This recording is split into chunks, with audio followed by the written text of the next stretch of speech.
ഏവർക്കും ഈ വീഡിയോയിലേക്ക് സ്വാഗതം. അപ്പൊ ഇന്നത്തെ നമ്മുടെ ചർച്ച എപ്പിസ്റ്റമിക് പെയിൻ അഥവാ an inability to suffer pain to learn advance stuff. അപ്പൊ ഇതൊരു ഒരു നിയോളജിസമാണ്. അതായത് ഇറ്റ് വാസ് കോയിൻഡ് എന്താ പറയാ on the fly or at a sight. അതായത് ഈ ഇടയ്ക്ക് ഒരു പെർട്ടിക്കുലർ പ്രോഗ്രാമിംഗ് അസൈൻമെന്റ് ഞാൻ മെന്റർ ചെയ്യുന്ന കുറച്ച് പേർക്ക് ഒരുമിച്ച് കൊടുത്തു കഴിഞ്ഞപ്പോൾ അവിടെ കണ്ട ഒരു പ്രതിഭാസമാണ്. അതായത് എന്താണ് എപ്പിസ്റ്റമിക് പെയിൻ എന്ന് പറഞ്ഞു കഴിഞ്ഞാൽ, എപ്പിസ്റ്റമോളജി എന്ന് പറഞ്ഞ സ്റ്റഡി ഓഫ് നോളജ്. എപ്പിസ്റ്റമിക് എന്ന് പറഞ്ഞു കഴിഞ്ഞാൽ one which concerns to epistemology or learning. ഇപ്പൊ ലേണിങ്ങിനുള്ള പെയിൻ എടുക്കാനുള്ള ഇന്നബിലിറ്റി ആണ് മിക്ക പ്രൊഫഷണൽസും ത്രഷോൾഡ് ബ്രേക്ക് ചെയ്യാത്ത എന്നുള്ളതാണ് ഈ സെഷന്റെ ഒരു തെസിസ്. അപ്പൊ ഇതിനെക്കുറിച്ച് ഇതിലിരിക്കുന്ന ശരത്തും വൈശാഖായിട്ട് ഞാൻ ഡിസ്കസ് ചെയ്തിട്ടുണ്ട്. പിന്നെ കുറച്ചുപേരായിട്ട് ഡിസ്കസ് ചെയ്തപ്പോൾ ഇങ്ങനെ ഒരു പ്രതിഭാസം ഉണ്ടെന്നാണ് വിലയിരുത്തൽ. ഇനിയിപ്പോൾ ഇത് എന്താണെന്നുള്ളത് നമുക്ക് അതിനെക്കുറിച്ച് ഒന്ന് ഇലാബറേറ്റ് ചെയ്ത് കഴിയുമ്പോൾ ഇത് ചെയ്യാൻ പറ്റും. ഇപ്പോൾ നമ്മൾ അടുത്തത് ഇത് ചെയ്യണമെന്ന് വെച്ച് കഴിഞ്ഞാൽ അപ്ലിക്കേഷൻ പ്രോഗ്രാമറിന്റെ pain coefficient provider class programmer എന്ന് ഒരു ടേം കോയിൻ ചെയ്യാനുള്ള കാരണം എന്താണെന്ന് വെച്ച് കഴിഞ്ഞാൽ, when I became VP of engineering of a startup company, ഒരു ഡീപ് ടെക് കമ്പനി ആയിരുന്നു. അപ്പോൾ അവിടെ അൺഫോർച്ചുനേറ്റ്ലി ഒരു അപ്ലിക്കേഷൻ പ്രോഗ്രാമേഴ്സിനല്ല വേണ്ടിയിരുന്നത്, people who can write platforms and provide APIs for other people to develop products ആണ് വേണ്ടിയിരുന്നത്. അപ്പോൾ people who write middleware എന്ന് പറയാൻ പറ്റില്ല, middleware software infrastructure around middleware so that they can expose cross-cutting concerned APIs as well as core concerned APIs to the upper layer to write products and services. അതാണ് provider class programmer എന്ന് ഉദ്ദേശിക്കുന്നത്. അപ്പോൾ നല്ലൊരു provider class programmer ആണെങ്കിൽ നല്ലൊരു middle wear ഡെവലപ്മെന്റിനെ കുറിച്ച് നല്ലൊരു idea വേണം. നല്ലൊരു മിഡിൽ വെയർ ഡെവലപ്മെന്റ് ആവണമെങ്കിൽ നിങ്ങൾക്ക് നല്ലൊരു സിസ്റ്റം സോഫ്റ്റ്വെയർ ഡെവലപ്പർ ആവേണ്ട ആവശ്യമുണ്ട്. ഇനിയിപ്പോൾ സിസ്റ്റം സോഫ്റ്റ്വെയർ ഡെവലപ്മെന്റ് നന്നായി ചെയ്യണമെന്നുണ്ടെങ്കിൽ നിങ്ങൾക്ക് ഫേംവെയറിനെ കുറിച്ച് നല്ല ഐഡിയ വേണം. ഫേംവെയർ ഡെവലപ്മെന്റ് പ്രോജക്ട്സിൽ നിങ്ങളിപ്പോൾ എന്താ പറയുക, ടെസ്റ്റിങ്ങും പ്രീ സിലിക്കൺ പോസ്റ്റ് സിലിക്കൺ ആക്ടിവിറ്റിയിലൊക്കെ വർക്ക് ചെയ്യണം, അല്ലെങ്കിൽ VLSIയിലൊക്കെ വർക്ക് ചെയ്യണമെങ്കിൽ you require good hardware knowledge. And if you want to understand hardware development you should have good understanding in science. അപ്പോൾ നമ്മളിപ്പോൾ ഒരു സർവീസ് പ്രൊഫഷണൽ ആണെങ്കിൽ നിങ്ങൾക്ക് നന്നായി അപ്ലിക്കേഷൻ അറിയണം. അപ്ലിക്കേഷൻ പ്രൊഫഷണൽ ആണെങ്കിൽ നിങ്ങൾക്ക് നന്നായി പ്രൊഡക്റ്റ് എഞ്ചിനീയർ ചെയ്യാൻ പറ്റണം, ഇതിനെക്കുറിച്ച് അറിയണം മെറ്റാ ലെവലിൽ. ഒരു പ്രൊഡക്റ്റ് ചെയ്യുന്ന ആളാണെങ്കിൽ പ്ലാറ്റ്ഫോംസിനെ കുറിച്ച് അറിയണം, ക്രോസ് കട്ടിങ് കൺസേൺ എങ്ങനെ ഹാൻഡിൽ ചെയ്യണം. ഇനിയിപ്പോൾ അപ്പോൾ നമ്മൾ തൊട്ട് മുകളിലത്തെ ലെയർ, ഒരു മെറ്റാ ലെയറിൽ നല്ല നോളജ് ഉണ്ടെങ്കിലേ പറ്റുള്ളൂ. അപ്പോൾ unfortunately people too much focus on skill and common sense and most developers believe that you can learn something on the fly and do it. With the advent of ChatGPT, it is even more so. പക്ഷേ ഇപ്പോൾ ഈ ഇടയ്ക്ക് ഞാൻ statistical എസ്റ്റിമേഷനും hypothesis ടെസ്റ്റിങ്ങിന് വേണ്ടി ഞാനൊരു 30 minutes spend ചെയ്ത് കഴിഞ്ഞപ്പോൾ and with 1 hour ഞാൻ സ്ലൈഡ് ഉണ്ടാക്കി കഴിഞ്ഞപ്പോൾ എനിക്കൊരു 40 സ്ലൈഡുള്ള ഒരു മെറ്റീരിയൽ കിട്ടി. When I go through it I can comprehend it. അതിൽ ഓരോ പ്രോബ്ലം എടുത്ത് നോക്കിയാലും അത് മനസ്സിലാക്കാൻ പറ്റും. പക്ഷെ അത് മനസ്സിലാക്കാനുള്ള കഴിവുള്ളൂ. പക്ഷെ അത് മാനിപ്പുലേറ്റ് ചെയ്യാനോ അങ്ങനത്തെ ഒരു മോഡൽ ഉണ്ടാക്കാനോ, ഇനിയിപ്പോൾ ഒരു പർട്ടിക്കുലർ സിറ്റുവേഷനിൽ ഏത് ടെസ്റ്റാണ് വേണ്ടത്, ടി ടെസ്റ്റ് ആണോ സെറ്റ് ടെസ്റ്റ് ആണോ, അതിനെക്കുറിച്ചൊക്കെ ഒരു ഏകദേശ ധാരണയുണ്ട്. പക്ഷെ റേഷ്യോ പ്രൊപ്പോർഷൻ വരുമ്പോൾ എന്ത് ഫോർമുലയാണെന്നുള്ളതും psychologically it takes at least 100 days to learn it. What we could actually generate through prompts in half an hour, 100 days വേണം പഠിക്കാൻ. അപ്പോൾ 100 days ആ വിഷയത്തെ കുറിച്ച് പഠിച്ചാൽ സ്റ്റാറ്റിസ്റ്റിക്കൽ എസ്റ്റിമേഷൻ ആൻഡ് ഹൈപ്പോത്തസിസ് ടെസ്റ്റിങ്ങിനെ കുറിച്ച് നിങ്ങൾക്ക് ഐഡിയ ഉള്ളൂ. കാരണം estimation and hypothesis testing inferential സ്റ്റാറ്റിസ്റ്റിക്സിന്റെ ബ്രാഞ്ചാണ്. ഇപ്പോൾ ഇൻഫറൻഷ്യൽ സ്റ്റാറ്റിസ്റ്റിക്സ് പഠിക്കണമെങ്കിൽ നിങ്ങൾക്ക് പ്രോബബിലിറ്റി അറിയണം. ഇപ്പോൾ പ്രോബബിലിറ്റി അറിയണമെന്നുണ്ടെങ്കിൽ നിങ്ങൾക്ക് ഇപ്പോൾ ഫോർ എക്സാമ്പിൾ ഇവന്റ്സിനെ കുറിച്ച് അറിയണം. ഇൻഡിപെൻഡന്റ് ഇവന്റ് എന്താണ്, ഡിപെൻഡന്റ് ഇവന്റ്സ് എന്താണ്, കണ്ടീഷണൽ പ്രോബബിലിറ്റി എന്താണ്, മാർജിനൽ പ്രോബബിലിറ്റി എന്താണ്, ടോട്ടൽ പ്രോബബിലിറ്റി എന്താണ് നോർമൽ ഡിസ്ട്രിബ്യൂഷൻ, ബൈനോമിയൽ ഡിസ്ട്രിബ്യൂഷൻ എങ്ങനെ നോർമൽ ഡിസ്ട്രിബ്യൂഷനായിട്ട് ട്രയൽസ് കൂടുമ്പോൾ എങ്ങനെ മാപ്പ് ചെയ്യണം, എന്താണ് സെൻട്രൽ ലിമിറ്റ് തിയറം, 100 കൂട്ടം കാര്യങ്ങൾ അറിഞ്ഞാലേ നിങ്ങൾക്ക് ചിലപ്പോൾ ഈ പറയുന്ന കാര്യങ്ങൾ ചെയ്യാൻ പറ്റില്ല. അതിപ്പോൾ നിങ്ങൾ ഏത് വിഷയം എടുത്തോട്ടെ, ഇപ്പോൾ നെറ്റ്വർക്ക് പ്രോഗ്രാമിംഗ് എടുക്കുകയാണെങ്കിലും പ്രോട്ടോകോൾ ഡെവലപ്മെന്റ് എടുക്കുകയാണെങ്കിലും you need to prefetch your information and you need to take some kind of a pain in order to cross the hurdle. അപ്പോൾ even if I criticize people that okay, they lack ability to go beyond a certain level, at my own level I am actually suffering from my inability to suffer certain amount of epistemic pain from where I am. കാരണം ഞാൻ പണ്ട് സഫർ ചെയ്ത പെയിൻ്റെ അഡ്വാൻറ്റേജാണ് ഞാനിപ്പോൾ എത്തിയിരിക്കുന്നത്. ഇനിയും ഞാനൊരു extra ലെവലിൽ pain, ഇപ്പം അതൊരു എക്സ്റ്റേണൽ പ്രഷർ അല്ലെങ്കിൽ ചെയ്യാൻ പറ്റുന്നില്ല. അപ്പം അതാണ് ഇതിൻ്റെ കാര്യം. അപ്പോൾ ഇതിൻ്റെ ഒരു പ്രശ്നം എന്താണെന്ന് വെച്ചാൽ, should you invest time to learn prefetch knowledge about something when you have got things like good search engines, ChatGPT and people around. പക്ഷേ അവിടെയാണ് എന്താ പറയുക വെച്ച് കഴിഞ്ഞാൽ, ഒരു സൈക്കോളജിക്കൽ ഇൻ്റലിജൻസ്, അതായത് നിങ്ങൾ ചെയ്യുന്ന പ്രവൃത്തിയുടെ പരിണിത ഫലമായിട്ട് നിങ്ങൾക്കൊരു സൈക്കോളജിക്കൽ ഇൻ്റലിജൻസ് വെക്കേണ്ട ആവശ്യമുണ്ട്. അപ്പോൾ ദ ബിഗസ്റ്റ് സൊല്യൂഷൻ ആൾക്കാർ പറയുന്നത് ലീഡ് കോഡും അല്ലെങ്കിൽ ഗൂഗിളിലെ സിസ്റ്റം ഡിസൈൻ ഇൻ്റർവ്യൂ അല്ലെങ്കിൽ ഉടമിയിലെ അലക്സ്കൂൻ്റെ കോഴ്സ് സിസ്റ്റമാറ്റിക് ആയിട്ട് പഠിച്ചു കഴിഞ്ഞാൽ you will clear the interview for sure. പക്ഷെ അത് നിങ്ങളാവുന്ന വ്യക്തിയിൽ എത്രത്തോളം ട്രാൻസ്ഫോർമേഷൻ ഉണ്ടാക്കും. ഈ എപ്പിസ്റ്റമിക് പെയിൻ വരുമ്പോൾ എവല്യൂഷൻ വേഴ്സസ് ട്രാൻസ്ഫോർമേഷൻ എന്നുള്ള ഡിബേറ്റ് വരുന്നുണ്ട്.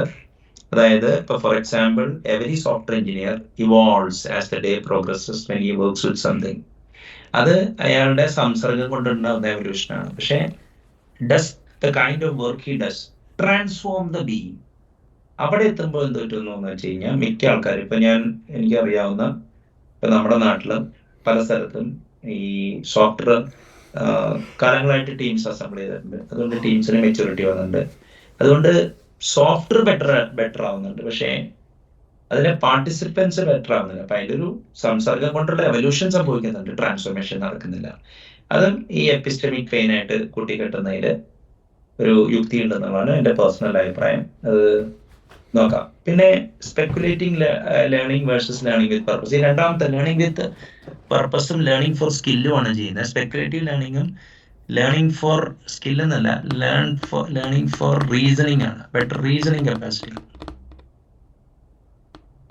അതായത് എന്താ പറയുക, നിങ്ങൾക്ക് ചിന്തിക്കാനുള്ള കഴിവാണ്. അപ്പം ഇതൊരു വലിയൊരു ഡിബേറ്റ് ആണ്. ഈ ലേൺ ഫോർ റീസണിംഗ് എന്നുള്ളൊരു ടേം ഞാൻ കോയിൻ ചെയ്യാൻ കാരണം, നീൽ ഗർഷൻഫീൽഡ് എന്ന് പറഞ്ഞൊരു പുള്ളിയുണ്ട്. പുള്ളി ഈ സ്റ്റാർട്ടപ്പ് അല്ല, ഫാബ് ലാബിന്റെ കോ ഫൗണ്ടറാണ്.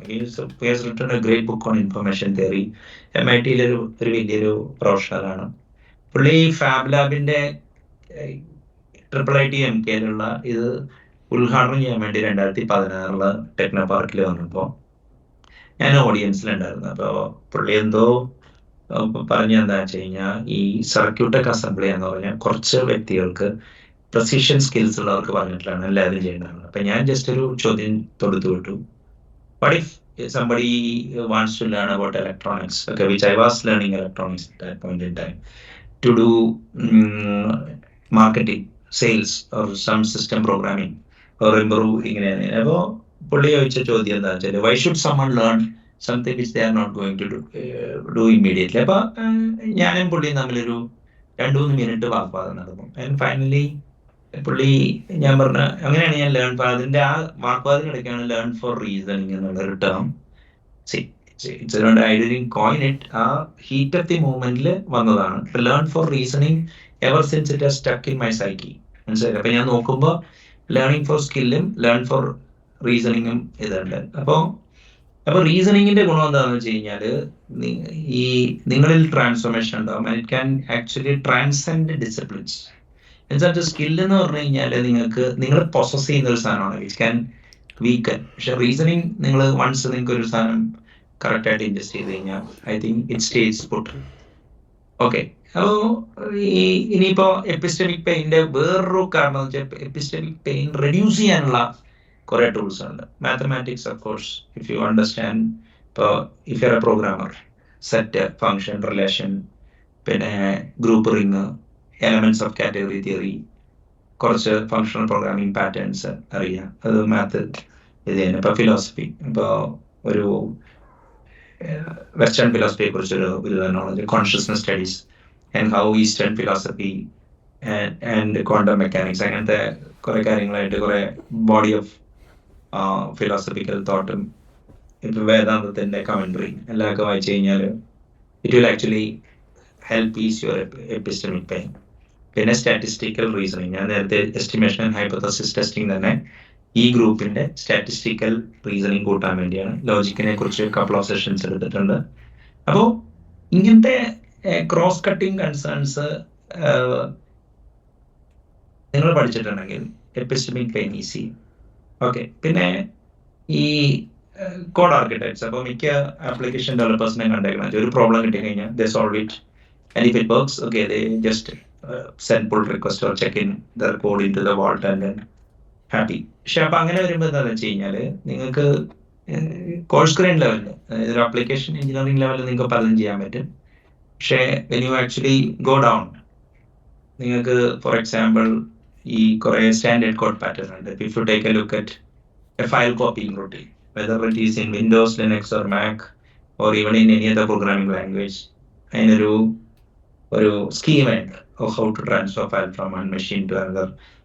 ഇതൊക്കെ ഒരു സ്റ്റാൻഡേർഡ് അസംഷൻസ് ആണ്. അപ്പൊ അതേമാതിരി പല രീതിയിലുള്ള കോഡ് ആർക്കിടെക്ട്സിനെ കുറിച്ച് അധികം നോളജ് ഇല്ലാത്തതുകൊണ്ടാണ് കുറെ പെയിനൊക്കെ സഹിക്കേണ്ടി വരുന്നത്. കാരണം ഈ പലപ്പോഴും any idea which has been communicated over the wire, അതിനൊരു കമ്പ്യൂട്ടേഷണൽ ഈക്വലന്റ് കൂടി കറക്റ്റ് ആയിട്ട് റീസൺ ചെയ്യാൻ അറിഞ്ഞില്ലെങ്കിൽ ലോസ്റ്റ് ഇൻ ട്രാൻസ്ലേഷൻസ് സംഭവിക്കാറുണ്ട്. നെക്സ്റ്റ് RFC വായിക്കാനുണ്ട്. Request for comment, internet engineering task force എന്നുള്ളൊരു ബോഡിയാണ് RFC സ്റ്റാൻഡേർഡ് ചെയ്യുന്നത്. ഇപ്പൊ HTTP 1.1 RFC XXX ആയിരിക്കും. അത് ഇനിയിപ്പോ 4 എടുത്തു കഴിഞ്ഞാൽ അത് 3-നെയും 2-നെയും 1-നെയും ഒക്കെ റെഫർ ചെയ്യും. അത് അഡൻഡം ആയിരിക്കാണ് വരുന്നത്. എനിക്ക് തോന്നുന്നില്ല റിപ്പീറ്റ് ചെയ്യുന്നുള്ളത്. അപ്പൊ റിക്വസ്റ്റ് ഫോർ കമന്റ് വായിക്കണം എന്നുണ്ടെങ്കിൽ നിങ്ങൾക്ക് കുറെ കാര്യങ്ങൾ അറിഞ്ഞിരിക്കണം. ഫസ്റ്റ് തന്നെ എന്താ കാര്യം എന്ന് പറഞ്ഞാൽ പ്രോട്ടോകോൾ സ്പീക്ക് അറിയണം. അതായത് ഇന്റർനെറ്റ് TCP/IP OSI ലെയർ, പിന്നെ അതേമാതിരി തന്നെ ഫ്ലോ കൺട്രോള്, എങ്ങനെയാണ് കൺജഷൻ കൺട്രോൾ ചെയ്യുന്നത്, OSI മറ്റേ എന്താ പറയുക ഡാറ്റ ലിങ്ക് ലെയറിന്റെ എന്ത് സ്പെസിഫിക് ആണ് നിങ്ങൾ അപ്പർ ലെയറിലോട്ട് കാസ്കേഡ് ചെയ്യുക. ഇനിയിപ്പോൾ ഡിസ്ട്രിബ്യൂട്ടഡ് ഫയൽ സിസ്റ്റത്തിൽ എന്ത് ചെയ്യണം. അപ്പം ഇങ്ങനത്തെ എൻക്രിപ്ഷൻ, കംപ്രഷൻ, പിന്നെ source coding, information theory. So ഒരു ലാർജ് ബോഡി ഓഫ് നോളജ് ഉണ്ടെങ്കിൽ RFC വായിക്കാൻ പറ്റില്ല. അപ്പോൾ ലേണിംഗ് മാത്ത് സ്റ്റാറ്റ്, പിന്നെ കോഡ് ആർക്കിടെക്ട്സ് കൂട്ടുക, പിന്നെ RFC കൂടുതൽ വായിക്കുക, പിന്നെ എന്താ പറയുക ഈ സ്പെസിഫിക്കേഷൻ ബേസ്ഡ് സോഫ്റ്റ്വെയർ എഴുതാൻ പറ്റും. ഇപ്പോൾ പ്രോപ്പർട്ടി ബേസ്ഡ് ടെസ്റ്റിംഗ് സ്കാലയിലൊക്കെ ഉണ്ട്. അപ്പോൾ if you understand predicate logic well ഒക്കെ can actually for functional programming patterns ഉണ്ടെങ്കിൽ നിങ്ങൾക്ക് അത് എഴുതാൻ പറ്റും. അപ്പോൾ ChatGPT മറ്റൊന്നും ഒരു പരിധി വരെയൊക്കെ സെർച്ചിന്റെ പെയിൻ കുറയ്ക്കാൻ പറ്റും, പക്ഷെ ലേണിംഗിന്റെ പെയിൻ കുറയ്ക്കാൻ പറ്റുന്നൊന്നുമില്ല. അപ്പോൾ even if ChatGPT comes, okay, if you want to learn even a sub-discipline, it will take at least a month in order to do some kind of a mastery. പണ്ട് ഒരു കൊല്ലം എടുത്തിരുന്ന ഒരു കൊല്ലം ഒരു മാസം കൊണ്ട് ചെയ്യാൻ പറ്റും. ബട്ട് സ്റ്റിൽ മിക്ക വിഷയങ്ങൾക്കും ഒരു മാസം ചെലവഴിക്കാന്ന് പറഞ്ഞാൽ മിക്കവർക്കും പറ്റില്ല. പണ്ട് ഇപ്പൊ എന്റെയൊക്കെ ചെറുപ്പത്തിലെ ലേൺ മറ്റേ SQL സെർവർ in 21 days അല്ലെങ്കിൽ ലേൺ C++ in 21 days എന്ന് പറയും. അപ്പൊ എനിക്ക് പരിചയമുള്ള ഒരു പുള്ളി ഉണ്ടായിരുന്നു. പുള്ളി ഒരു ബുക്ക് വാങ്ങിക്കും, 21 ദിവസം അത് ഫ്ലിപ്പ് ചെയ്യും. എന്റെ പറയും ഞാൻ ആ ബുക്ക് വായിച്ചെന്ന് പറയും. അപ്പൊ ഞാൻ അതിന്റെ ആ ബുക്ക് വായിച്ചതിന്റെ ഇന്റലിജൻസ് അയാൾ റിഫ്ലക്ട് ചെയ്യുന്നില്ല. പിന്നെയാണ് ഞാൻ അയാളോട് പറഞ്ഞത്, ഈ നമ്മളൊരു കാര്യമുണ്ട്, 21 days ബുക്ക് എന്ന് പറഞ്ഞാൽ ഒരു ദിവസം 8 മണിക്കൂർ സ്പെൻഡ് ചെയ്യുകയാണെങ്കിൽ 21 days എന്ന് വെച്ചാൽ 168 hours ആ ബുക്ക് സ്പെൻഡ് ചെയ്ത് കഴിഞ്ഞാൽ you will be able to master it. പക്ഷെ 168 hours ഏതെങ്കിലും ഒരു ബുക്ക് മിക്ക പ്രൊഫഷണൽസും, ഞാൻ കുറെ പുസ്തകം വായിച്ചിട്ടുണ്ടെന്നാണ്, ഞാനൊരു കംപ്ലീറ്റ്ലി വായിച്ച ബുക്ക് ഒരു 50 ഉണ്ടാവുള്ളൂ. പക്ഷെ എനിക്ക് ലാർജ് കളക്ഷൻ ഉണ്ട്, ബുക്ക് ഞാൻ ഇൻഡെക്സ് ചെയ്ത് വെക്കാറുണ്ട്. പക്ഷെ അത് ഇറ്റ്സ് വെരി ഡിഫിക്കൽട്ട്. ഓക്കെ, അപ്പോൾ ഈ എന്താ പറയാ ഈ ലേണിങ്ങിന്റെ എന്താ പറയാ ഈ LLM കിട്ടിയോണ്ട് കാര്യമില്ല. നിങ്ങൾ അതിനെക്കുറിച്ച് അതിന്റെ ബാക്ക്ഗ്രൗണ്ട് മറ്റേതൊക്കെ പഠിക്കേണ്ട ആവശ്യമുണ്ടെങ്കിൽ മിക്ക ഇത് റെഡ്യൂസ് ചെയ്തിട്ടുണ്ടാവും, ഒരു 1/10 ഒക്കെ റെഡ്യൂസ് ചെയ്തിട്ടുണ്ടാവും. ബട്ട് സ്റ്റിൽ ഒരു 1 month സിസ്റ്റമാറ്റിക് ആയിട്ട് ഒരു വിഷയത്തിന് അറ്റ്ലീസ്റ്റ് ഒരു ക്വാളിറ്റി 100 hours എങ്കിലും എഴുതുക. I think it's very difficult. കാരണം ഞാൻ 2021 ഡീപ്പ് ലേണിങ്ങിനെ കുറിച്ച് ഇൻസൈറ്റ് കൂട്ടാൻ വേണ്ടി ഞാൻ 165 മണിക്കൂർ വീഡിയോ ഉണ്ട് ഒരു മാസം. അതായത് ഒരു ദിവസം 5.5 മണിക്കൂർ വീഡിയോ ഉണ്ട്. that had a tremendous in 2021 April. Impact in my psyche, I learned a lot. എൻ്റെ ഒപ്പം ഞാൻ നിതിൻ വർഗീസിനോടുകൂടി പഠിക്കുന്ന സ്ഥലത്ത് ഇവരൊക്കെ കുറെ ഡിസ്കസ് ചെയ്യുകയും ചെയ്തു. അപ്പോൾ ദാറ്റ് ഹാഡ് എ ഇമ്പാക്ട്. പക്ഷെ ആ 30 days ആ ഒരു പ്രതിജ്ഞ, അതായത് 180 hours കിടക്കുമെന്ന് വിചാരിച്ചേ, അത് പറ്റിയില്ല. I fell short some 25. ഒരു ദിവസം 1 മണിക്കൂർ വെച്ചിട്ട്. കാരണം ഈ 5 മണിക്കൂർ ഒരു മണിക്കൂർ കൂടി ചെയ്താൽ പോലെയായിരുന്നു. അപ്പൊ അതൊരു 472 കിലോ പൊക്കി വെക്കുന്നവരാണ് അടുത്ത് അഡീഷണൽ 1 കിലോ പൊക്കാൻ പാടില്ല എന്ന് പറഞ്ഞ കാര്യങ്ങളാണ്. അപ്പൊ ആ ഒരു പ്രശ്നമുണ്ട്. നമ്മൾ പഠിക്കുമ്പോൾ എത്ര ടൈം സ്പെൻഡ് ചെയ്യാൻ പറ്റും, അങ്ങനെ ഇരിക്കാൻ പറ്റുമോ, അങ്ങനെയൊക്കെയാണ്. അപ്പോ ഓക്കെ, അപ്പൊ ഇത് ഇങ്ങനൊരു എൻഡേവറിന്റെ ആവശ്യമുണ്ടോ? ഇതിപ്പോ പഠിച്ചില്ലെങ്കിൽ എന്താ, നമുക്ക് ജീവിച്ചു പോയിക്കൂടെ എന്നായിരിക്കും. അപ്പോൾ മിക്ക ഒരു പ്രശ്നം ഞാൻ കാണുന്നത് എന്താണെന്ന് വെച്ചാൽ, എസ്പെഷ്യലി സോഫ്റ്റ്വെയർ ഇൻഡസ്ട്രിയിൽ ഒരു കുഴപ്പമെന്ന് വെച്ച് കഴിഞ്ഞാൽ, 1 കിലോ പൊക്കാവുന്ന ഒരാൾക്ക് 10 കിലോ പൊക്കാൻ മറ്റ് ഡിസിപ്ലിൻസിൽ പറ്റിയില്ലെങ്കിലും സോഫ്റ്റ്വെയറിൽ പറ്റും. Because of excellent libraries, tools are out. അപ്പോൾ എന്താ പറ്റുകയെന്ന് വെച്ച് കഴിഞ്ഞാൽ, എനിക്ക് പരിചയമുള്ള ഒരു പുള്ളി പറഞ്ഞ മാതിരി ഈ ഇയർ 2000 ലാർജ് നമ്പർ ഓഫ് ആൾക്കാരെ വേണ്ടി വന്ന പശ്ചാത്തലത്തിൽ കുറെ ആൾക്കാർ basic common സെൻസും if else while loop വെച്ചിട്ട് അവർ കുറെ കരിയറിൽ ഡയറക്ടറും ഇതൊക്കെയായി. അപ്പോൾ അവരോട് പോയി ഈ എപ്പിസ്റ്റമിക് പെയിനോ സ്പെക്കുലേറ്റീവ് ലേണിംഗ് എന്ന് പറഞ്ഞാൽ കയറാൻ പറ്റില്ല. അപ്പൊ അവർ രാഷ്ട്രീയപരമായ ഒരു ഹേർഡിൽ സൃഷ്ടിച്ചുകൊണ്ടാണ് സർവൈവ് ചെയ്യണേ. അപ്പോൾ ഈ ഇങ്ങനത്തെ കാര്യങ്ങളൊന്നും ഓടൂല, അധികം പ്രസക്തി ഉണ്ടാവില്ല എന്നാ പറയുന്നത്. Okay, it's well and fine. അപ്പൊ അങ്ങനെ വരുമ്പോൾ ChatGPTയുടെ അഡോപ്ഷൻ അതേമാതിരി കുറഞ്ഞാൽ മതി. അത് കമ്പനിയുടെ പ്രോസസ്സിൽ കയറാതിരിക്കുക. ഡെവലപ്പേഴ്സ് അവരുടെ പേഴ്സണൽ പ്രൊഡക്ടിവിറ്റി കൂട്ടുന്നു. അപ്പൊ they get more leisure, they can do it, but it doesn't work that way. Okay, അപ്പോൾ നമുക്ക് ഈ ഒരു നോളജിനെ കുറിച്ച് സംസാരിക്കുമ്പോൾ, ഓക്കെ, എന്തിനാണ് ഈ എപ്പിസ്റ്റമിക് പെയിൻ എടുക്കണേ? അപ്പൊ നിങ്ങൾക്ക് പല രീതിയിലുള്ള ഡെവലപ്പർ ആവാം. ഒരു 5 dimensional, അതായത് അല്ലെങ്കിൽ 5 ഒരു മനുഷ്യന്റെ നോളജിന് 5 ഒരു വ്യൂ, ഇതിനൊരു വ്യൂ ആയി കണ്ടാവും. 2 dimensional ഒരു വ്യൂ ആണ്. അതായത് റോ നോളജ്. ഈ റോ നോളജിനെയാണ് ഇപ്പൊ നിങ്ങൾക്ക് കാൽക്കുലസ് അറിയാം, ഡിഫറൻഷ്യൽ ഇക്വേഷൻ അറിയാം, നിങ്ങൾക്ക് C++ പ്രോഗ്രാമിങ് കുറെ ചെയ്തിട്ടുണ്ട്. അപ്പൊ നിങ്ങൾക്ക് ഈ നിങ്ങൾ എന്താ പറയാ, ഡെലിബറേറ്റ് സ്റ്റഡിയിലൂടെ നേടിയെടുത്ത നോളജാണ് റോ നോളജ്. പിന്നെയുള്ളത് ടാസിറ്റ് നോളജാണ്. ടാസിറ്റ് നോളജ് എന്ന് പറഞ്ഞാൽ ഏതെങ്കിലും ഒരു വിഷയത്തിൽ ഇപ്പൊ നിങ്ങൾ ഒരു ദീർഘകാലം അല്ലെങ്കിൽ ഒരു നിശ്ചിത കാലത്തിന് അപ്പുറത്തേക്ക് വർക്ക് ചെയ്യുകയാണെങ്കിൽ നിങ്ങൾക്ക് എന്താ പറയാ, ഈ പല കാര്യങ്ങളും ടാസിറ്റ് നോളജ് ഉണ്ടാവും. അനിർവചനീയമായ നോളജ്, അത് നിർവചിക്കാൻ ബുദ്ധിമുട്ടാണ്. ചില സിനിമയൊക്കെ ഞാൻ തോന്നുന്നു എനിക്കൊരു എതിർക്ക് ഒരു എല്ലാവർക്കും ചില വിഷയങ്ങൾ വരുമ്പോ ഞാൻ കണ്ണും പൊട്ടി അടിക്കും എന്നൊക്കെ പറയണായിട്ടുണ്ട്. അത് ടാസിറ്റ് നോളജിന്റെ ഗർവിലാണ് അത് വരുന്നത്. പിന്നെ കൊളാബറേറ്റ് ചെയ്ത് കിട്ടുന്ന നോളജാണ്. Of course group like this, or നിങ്ങൾ പല ആൾക്കാരായിട്ട് വൈയക്തിക തലത്തില് ഡിവൈഡ് ആൻഡ് കോൺകർ ആ സ്ട്രാറ്റജിയിൽ നിങ്ങൾക്ക് more people are with you, you will be able to achieve that. അപ്പോൾ കൊളാബറേഷൻ ഉണ്ട്. പിന്നെ കൺഫ്രണ്ടേഷണൽ നോളജ് ഉണ്ട്. കൺഫ്രണ്ടേഷണൽ നോളജ് ഭയങ്കര ഇമ്പോർട്ടൻ്റ്. അതായത് അത് നിങ്ങൾ കൺഫ്രണ്ട് ചെയ്താൽ കിട്ടുള്ളൂ. ഈ തക്ഷശില എന്നുള്ള സിനിമയില് സുരേഷ് ഗോപിയൊക്കെ ഉള്ള സിനിമ 1995 ഇറങ്ങിയത്. അപ്പൊ അതിന്റെ ട്രെയിലറെ ഞാൻ കണ്ടിട്ടുള്ളൂ. തൊട്ടാ തീ വാരം 2 ജന്മങ്ങൾ കൂട്ടിമുട്ടിയാൽ പുതിയൊരു അവതാരം ഉണ്ടാകുന്ന വയ്ക്കുന്നത്. ഇപ്പൊ ഞാൻ knowledge comes through confrontation, not only through cooperation എന്ന് പറയാറുണ്ട്. ഇപ്പൊ കൊളാബറേഷൻ മാത്രമല്ല, കൺഫ്രണ്ടേഷനിലൂടെ ഒരു കോമ്പാറ്റ് സ്റ്റൈൽ ആർഗ്യുമെന്റ് ഒക്കെ നടത്താൻ നിങ്ങൾ പഠിക്കുമ്പോൾ നിങ്ങൾ കുറെ ഷാർപ്പാവുകയും കുറെ കാര്യങ്ങൾ അറിയാൻ പറ്റും. പിന്നെ ഓഫ് കോഴ്സ് സബ്സ്റ്റാൻറ്റീവ് നോളജ്. എന്താണ് ഇപ്പോൾ political system of A country, legal system, എങ്ങനെയാണ് ലീഗൽ സിസ്റ്റത്തിന്റെ കോൺസിക്വൻസ്, പിന്നെ പാസ്സായ വഖഫ് ബില്ല്, എന്താണ് ഇതിന്റെ കോർ ക്ലോസസ്, ആൻഡ് ഈ ഗവൺമെന്റ് പറഞ്ഞ വരികയാണോ കാര്യം, അതെയോ മറ്റേ ഓപ്പോസിഷൻ പറയുന്നതാണ് കാര്യം. അപ്പോ ഈ കൊമരമുങ്കാരുടെ പ്രോബ്ലം തീരുമോ, ഇങ്ങനത്തെ കുറെ കാര്യങ്ങളെ കുറിച്ച് കഴിഞ്ഞാൽ ഇതിനാണ് സബ്സ്റ്റാൻറ്റീവ് എക്സ്പെർട്ടൈസ് എന്ന് പറയുന്നത്. ബിസിനസിനെ കുറിച്ച്, റീറ്റെയിലിനെ കുറിച്ച്, അങ്ങനെയുള്ള അത് ഭയങ്കര ഇമ്പോർട്ടൻ്റ് ആണ്. ഇപ്പൊ ഈവൻ മെഷീൻ ലേണിംഗ് പോലും സബ്സ്റ്റാൻറ്റീവ് എക്സ്പെർട്ടൈസ് ഉണ്ടെങ്കിലേ നിങ്ങൾക്ക് പലതും ചെയ്യാൻ പറ്റുള്ളൂ. അപ്പൊ ഈ രീതിയിൽ നിങ്ങൾ കാണുകയാണെങ്കിൽ റോ നോളജ് കൂട്ടാൻ എപ്പിസ്റ്റമിക് പെയിൻ വളരെ എടുക്കേണ്ട ആവശ്യമുണ്ട്. ടാസിറ്റ് നോളജ് നിങ്ങൾ ചെയ്യുന്നതിന്റെ പരിണിത ഫലമാണ്. കൊളാബറേഷനും കൺഫ്രണ്ടേഷനും സബ്സ്റ്റാൻറ്റീവ് നോളജ് നിങ്ങളുടെ സംസർഗം കൊണ്ടുണ്ടാകുന്നത്. അപ്പോൾ ആദ്യത്തെ റോ നോളജ് മാത്രമാണ് ഒരു വ്യക്തി എന്ന നിലയിൽ നിങ്ങൾക്ക് കൺട്രോൾ ചെയ്യാൻ പറ്റുള്ളൂ. അപ്പോൾ റോ നോളജ് കൂട്ടണമെങ്കിൽ എപ്പിസ്റ്റമിക് പെയിൻ സഫർ ചെയ്യാനുള്ള കപ്പാസിറ്റി വേണം. അപ്പോൾ ഇനിയിപ്പോൾ പലതരം ഡെവലപ്പേഴ്സ് ഉണ്ട്. ഇപ്പോൾ നമ്മൾ കൺസ്യൂമർ ക്ലാസ് സോഫ്റ്റ്വെയർ ഡെവലപ്പറാണ് ഈ മിക്ക ആപ്ലിക്കേഷൻ ഈവൻ സോക്കാൾഡ് പ്രോഡക്റ്റ് കമ്പനീസിൽ വർക്ക് ചെയ്യുന്നവരും. പ്രൊഡക്റ്റ് എന്ന് പറഞ്ഞാൽ ഉദ്ദേശിക്കുന്നത് they develop application which is deployed in multiple sites. അത്രയേ ഉള്ളൂ, മനസ്സിലായില്ലേ?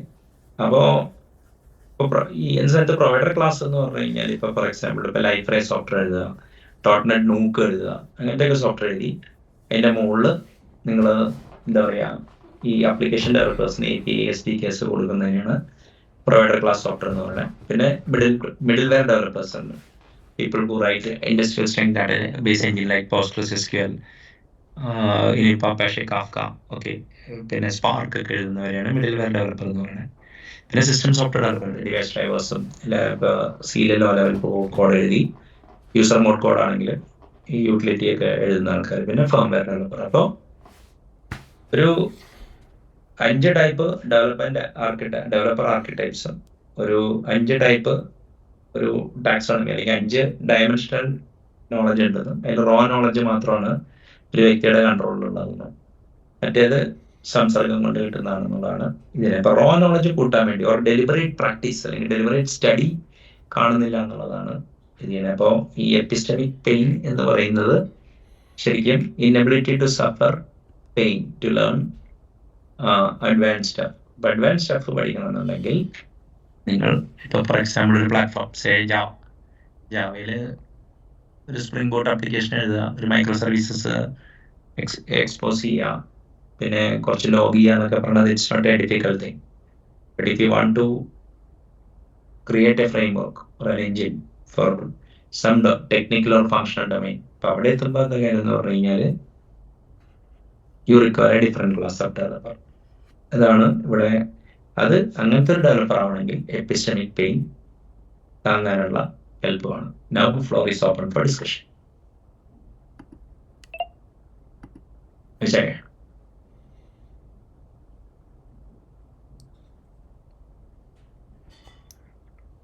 മ്യൂട്ടാണ്. ഈ അതായത് ബിഹേവിയർ ശരിക്കും 5 ഡയമെൻഷൻ എന്ന് പറയുന്നത് ബിഹേവിയറൽ ട്രേറ്റ്സ് ആണ്.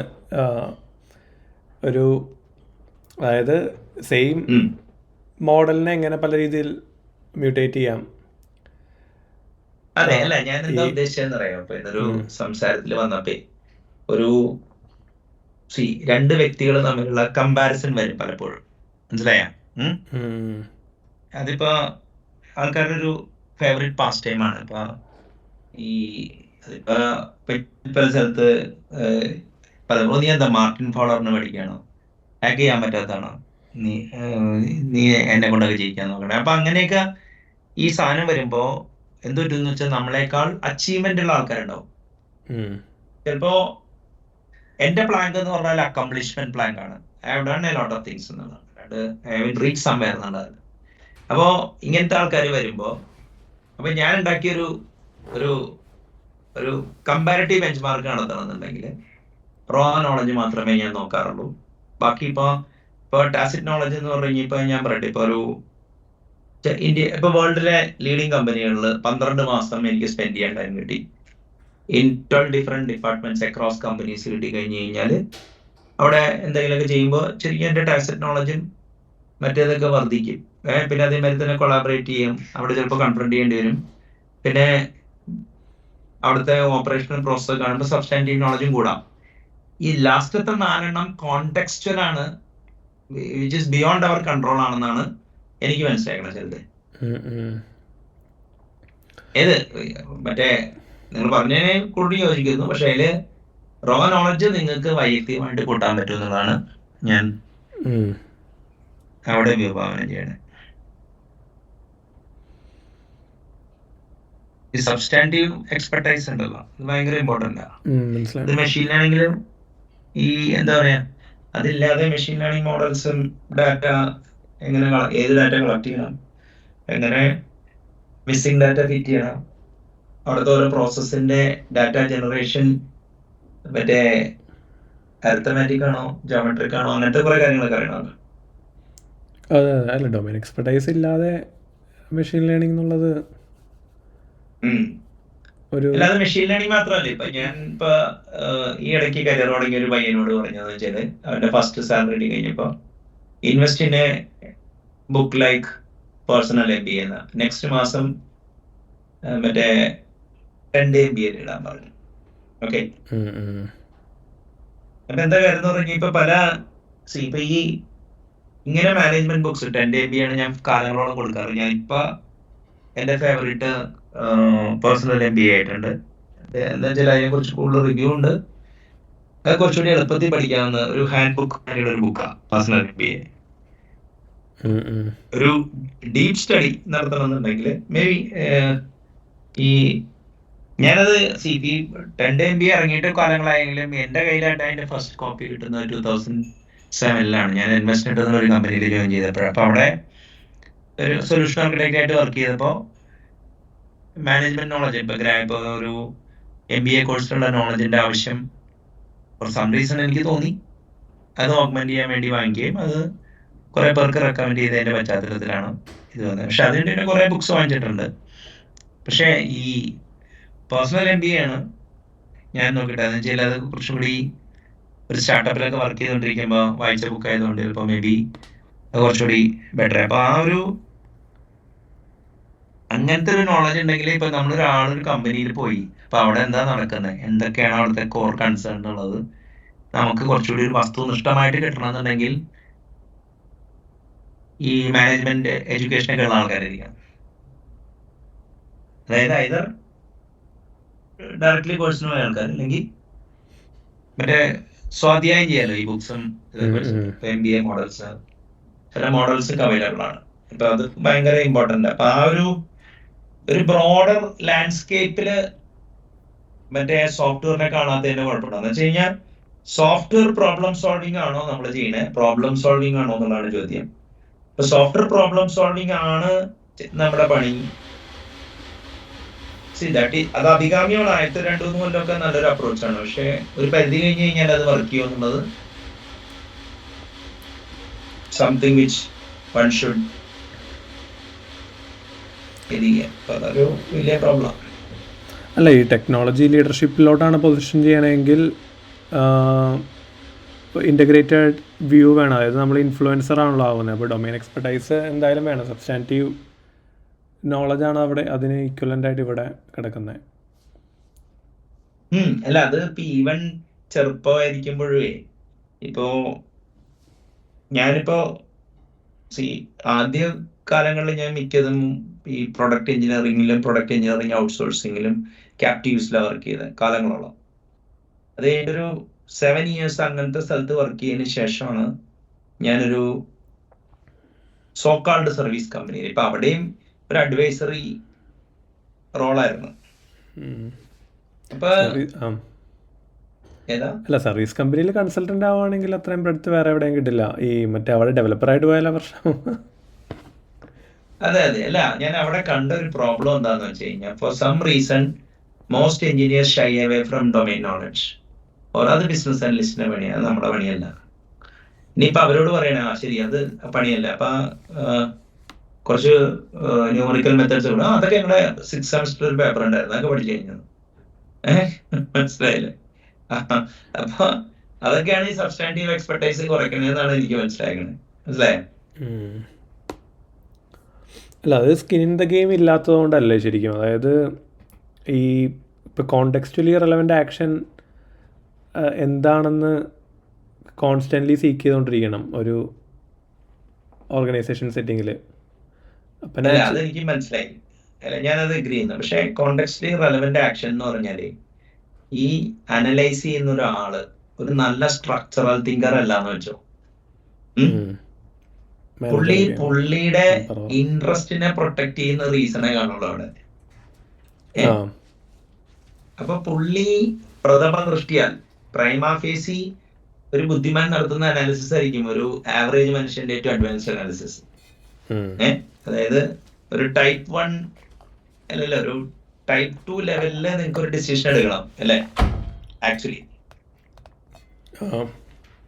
അപ്പൊ അങ്ങനെ എടുക്കുമ്പോ ഞാൻ പലപ്പോഴും ഉണ്ടാക്കണെന്ന് വെച്ചാല് ഇപ്പൊ ഓർഗനൈസേഷൻ ഒരു മെട്രിക് സ്റ്റൈൽ ആണോ, ഇനിയിപ്പോ ഹൊറിസോണ്ടൽ ഡെലിവറി മോഡലാണോ, ഇനി പ്രൊജക്ട് ടൈം ആൻഡ് മെറ്റീരിയൽ ആണോ, അങ്ങനത്തെ കുറെ കാര്യങ്ങളും പൊതുവെ ഒരു ഓർഗനൈസേഷന്റെ ഗവേണൻസ് കംപ്ലയൻസും ഈ നേച്ചർ ഓഫ് ദ ബിസിനസ് കൂടിയൊക്കെ കണക്കിലെടുത്തിട്ട് വേണം നമ്മൾ അങ്ങനെ. ഇപ്പൊ ഈവൻ ഞാൻ പറഞ്ഞില്ല, ഇപ്പൊ ചില 90% of the IT professionals even publicly listed company ആണെങ്കിൽ പോലും they never look at the stock market performance. പക്ഷെ സ്റ്റോക്ക് മാർക്കറ്റ് പെർഫോമൻസ് നോക്കി കഴിഞ്ഞു കഴിഞ്ഞാൽ ആ കമ്പനിയുടെ ഇതുവരെ എന്താന്ന് പറയാൻ പറ്റും, ഏതാ ബോണസ് എന്താന്ന് പറയാൻ നമുക്ക് പ്രെഡിക്റ്റ് ചെയ്യാൻ പറ്റും. പക്ഷെ വെരി പീപ്പിൾ ഡു ദാറ്റ്. മനസ്സിലായോ? മനസ്സിലായി. അത് അപ്പൊ നിങ്ങൾ പറഞ്ഞു, അതായത് എൻവിയോൺമെന്റിനെ പിന്നെ കുറച്ച് കൂടുതൽ സീക്ക് ചെയ്തിട്ട് അവിടെ ഏതാണ് ബെറ്റർ എന്നുള്ള. അതിപ്പോ ഞാൻ പറഞ്ഞില്ലേ, ഇപ്പൊ എനിക്കറിയാവുന്നൊരു ഒരു സ്ഥലത്തെ ഒരു പുതിയ ആള് വന്നു. അയാൾ ഇത്തിരി ഡാഷിങ് ആൻഡ് ഡൈനാമിക് ആണ്. പുള്ളി വന്നു കഴിഞ്ഞപ്പോ എന്തെന്ന് വെച്ച് കഴിഞ്ഞാൽ അവിടെ ആകെ കമോഷനായി ശരിക്കും പറഞ്ഞാൽ. ഇങ്ങനെ കേട്ടിടത്തോളം എന്താ പറയാ സ്റ്റക്ക് ടു ഇറ്റോ. പുള്ളിയുടെ ടാസ്കിൽ ചെയ്തിട്ട് ബാക്കിയുള്ളവർക്ക് കംപ്ലൈന്റ് ചെയ്യേണ്ടത് നിർത്തിയില്ല. മനസ്സിലായില്ലേ? പക്ഷെ അപ്പൊ അങ്ങനെയൊക്കെ ഇനിയിപ്പൊ അയാളുടെ കൂടെ നിൽക്കണോ അതേ ഓർഗനൈസേഷന്റെ സ്റ്റാറ്റസ് കൂടെ നിൽക്കണോ? ഒരു എംപ്ലോയിക്ക് ഇതുണ്ട്. ലോങ് റണ്ണിൽ സ്റ്റാറ്റസ് കോ ജയിക്കും, ഡൗട്ട് ഒന്നുമില്ല. പക്ഷെ ഇന്നും ഈ സ്റ്റാറ്റസ് കോയിലേക്ക് റിവേർട്ട് ചെയ്യുന്നതിന്റെ ഇടയ്ക്ക് lot of traits knowledge is suppose to be acquired. മനസ്സിലായ? അത് ഈ പറയുന്ന മാതിരി ഒരു 360 ഡിഗ്രി വിഷൻ അല്ലെങ്കിൽ ഒരു ഓർഗനൈസേഷൻ സ്ട്രക്ചറിനെ കുറിച്ചും സ്റ്റാൻഡേർഡ് പ്രൊസീജിയേഴ്സിനെ കുറിച്ചൊക്കെ ഒരു നോളജ് ആവശ്യമാണ് എനിക്ക് മനസ്സിലായി. അത് മിക്ക സ്ഥലത്തും കാണുന്നില്ല.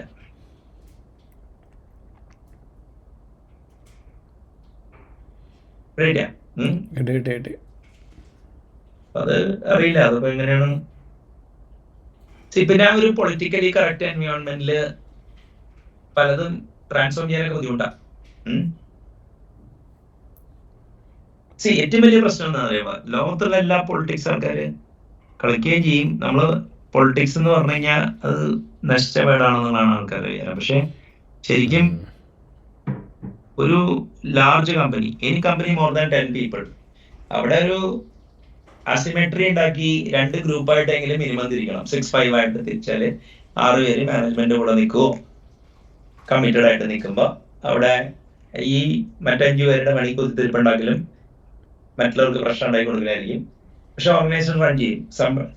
somebody will be there to take initiative.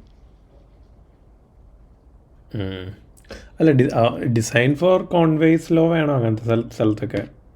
Positive politics ഉള്ള സ്ഥലത്ത് അല്ല, പോസിറ്റീവ് പൊളിറ്റിക്സ് ഭയങ്കര ഇമ്പോർട്ടന്റ്. അത് അവിടെയാണ് ഇതിന്റെ പ്രശ്നം.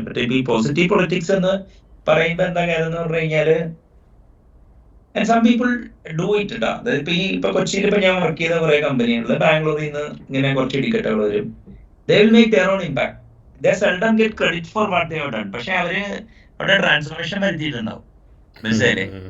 System will actually be taken into new equilibrium. അപ്പൊ ഞാൻ ഇങ്ങനെ ഒരു സിറ്റുവേഷൻ വരുമ്പോ എനിക്ക് വ്യക്തിപരമായിട്ട് വിയോജിപ്പുണ്ടെങ്കിലും അവിടുത്തെ ഒരു അയാൾക്ക് if the guy around me believes that okay that is the way to go, I align with it. മനസ്സിലായില്ലേ?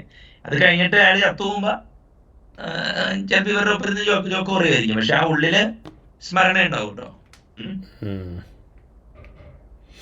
അല്ല, അതും ഇതിപ്പോ മെയിൻ പ്രശ്നം എന്ന് വെച്ചാൽ ഇപ്പൊ പൊളിറ്റിക്സ് ബാഡ് തിങ് ആണ്. ഇനിയിപ്പോ എന്താ പറയാ, accusing somebody that okay you lack certain kind of a knowledge, റൂഡാണെന്നൊക്കെ പറയും. പക്ഷെ നമ്മൾ എക്സ്പെഡിഷൻ കയറാൻ പോവാ. അപ്പൊ നമ്മുടെ കൂടെയുള്ള ഒരാള് കയറ് മര്യാദക്ക് പിടിച്ചില്ലെങ്കിൽ നമ്മളെല്ലാവരും വീഴും. അപ്പൊ അതൊരു വലിയ പ്രോബ്ലമാണ്. അപ്പൊ പണ്ട് ഞാൻ ഇലക്ട്രോണിക്സ് പഠിക്കായിരുന്നു. അപ്പൊ ഇലക്ട്രോണിക്സ് പഠിക്കുമ്പോ ഈ മിക്ക ഇലക്ട്രോണിക്സ് പഠിക്കുന്നുണ്ട് ഈ അനലോഗാണ് റിയൽ ഇലക്ട്രോണിക്സ്, ഡിജിറ്റൽ ഏത് പട്ടികയും ചെയ്യാന്നുള്ളൊരു ധാരണ ഇലക്ട്രോണിക്സ് എന്തുസിയാസ്റ്റ് കേട്ടിട്ടുണ്ടോ? കണ്ടിട്ടുണ്ടോ? അപ്പൊ അപ്പൊ ഞാനിങ്ങനെ IoT ഒക്കെ പഠിച്ച് IoT ഒരു സോഫ്റ്റ്വെയർ ഗെയിമാണെന്ന് വെരി ഏർലി മനസ്സിലായി. അപ്പൊ അതിന്റെ ഉള്ളില് ഇൻസിഡന്റലി ഹാർഡ്വെയർ വരുന്നു. ഒരു ഗേറ്റ് വേ സ്റ്റൈൽ അപ്രോച്ചിൽ നമുക്ക് കോഡ് ചെയ്ത് കഴിഞ്ഞാൽ ഒരു ഹാർഡ്വെയർ സോഫ്റ്റ്വെയർ സിനർജി എന്ന സാധനം മാത്രമാണ് IoT. അപ്പൊ ഞാൻ IoT എന്ന് പറഞ്ഞ പല ആൾക്കാരുടെ ആദ്യകാലങ്ങളിൽ വിചാരിക്കുന്ന പറഞ്ഞാൽ നമ്മള് സോഫ്റ്റ്വെയർ ഹാർഡ്വെയർ ആക്സസ് ചെയ്ത് IoT ആയെന്ന് വിചാരിക്കുന്നത്. ഞാൻ ഈവൻ ഒരു പ്രസന്റേഷൻ വരെ കണ്ടിട്ടുണ്ട്. ഒരു പുള്ളി ഒന്ന് മറ്റേ ഒരു ഹാർഡ്വെയർ ഒരു പ്രസന്റേഷൻ എടുത്തു. പിന്നെ ഞാൻ അവിടെ പോയിട്ട് പറയേണ്ടി വന്നു അതല്ല IoT ഇങ്ങനെയാണെന്നുള്ളത്. അപ്പൊ ഈ പ്രശ്നം എന്താണെന്ന് വെച്ച് കഴിഞ്ഞാല് നമ്മള് പറഞ്ഞു വന്നപ്പോഴാണ് ഇതിലോട്ട് വന്നത് ഈ IoTയുടെ. അപ്പൊ മറ്റേ ഷേണാന്ന് പറഞ്ഞ പുള്ളി പറയണേ, I went to Australia and solicited എന്താ പറയാ assembled a gang of people and went to Himalayas to climb posing as a Sherpa. എല്ലാരും ചെത്തുപോയിരുന്നു. മനസ്സിലായ? അപ്പൊ ഈ വന്നാള് ഷെർപ്പയാണോന്ന് എങ്ങനെ അറിയാൻ പറ്റും അല്ലെ? അപ്പൊ അത് കഴിഞ്ഞപ്പോ അവിടെ അയാളുടെ കൂടെ കഴിഞ്ഞിട്ട് അവിടെ ആകെ കൊടേക്കാട് പ്രസംഗം തോന്നി ചിലപ്പോ. അപ്പൊ അതൊരു വലിയ കുറവാണ്. ഇപ്പൊ അതൊന്നും പറയാനില്ല. അപ്പൊ വൈശാഖ എന്തൊന്നും മിണ്ടാത്തെ? വൈശാഖ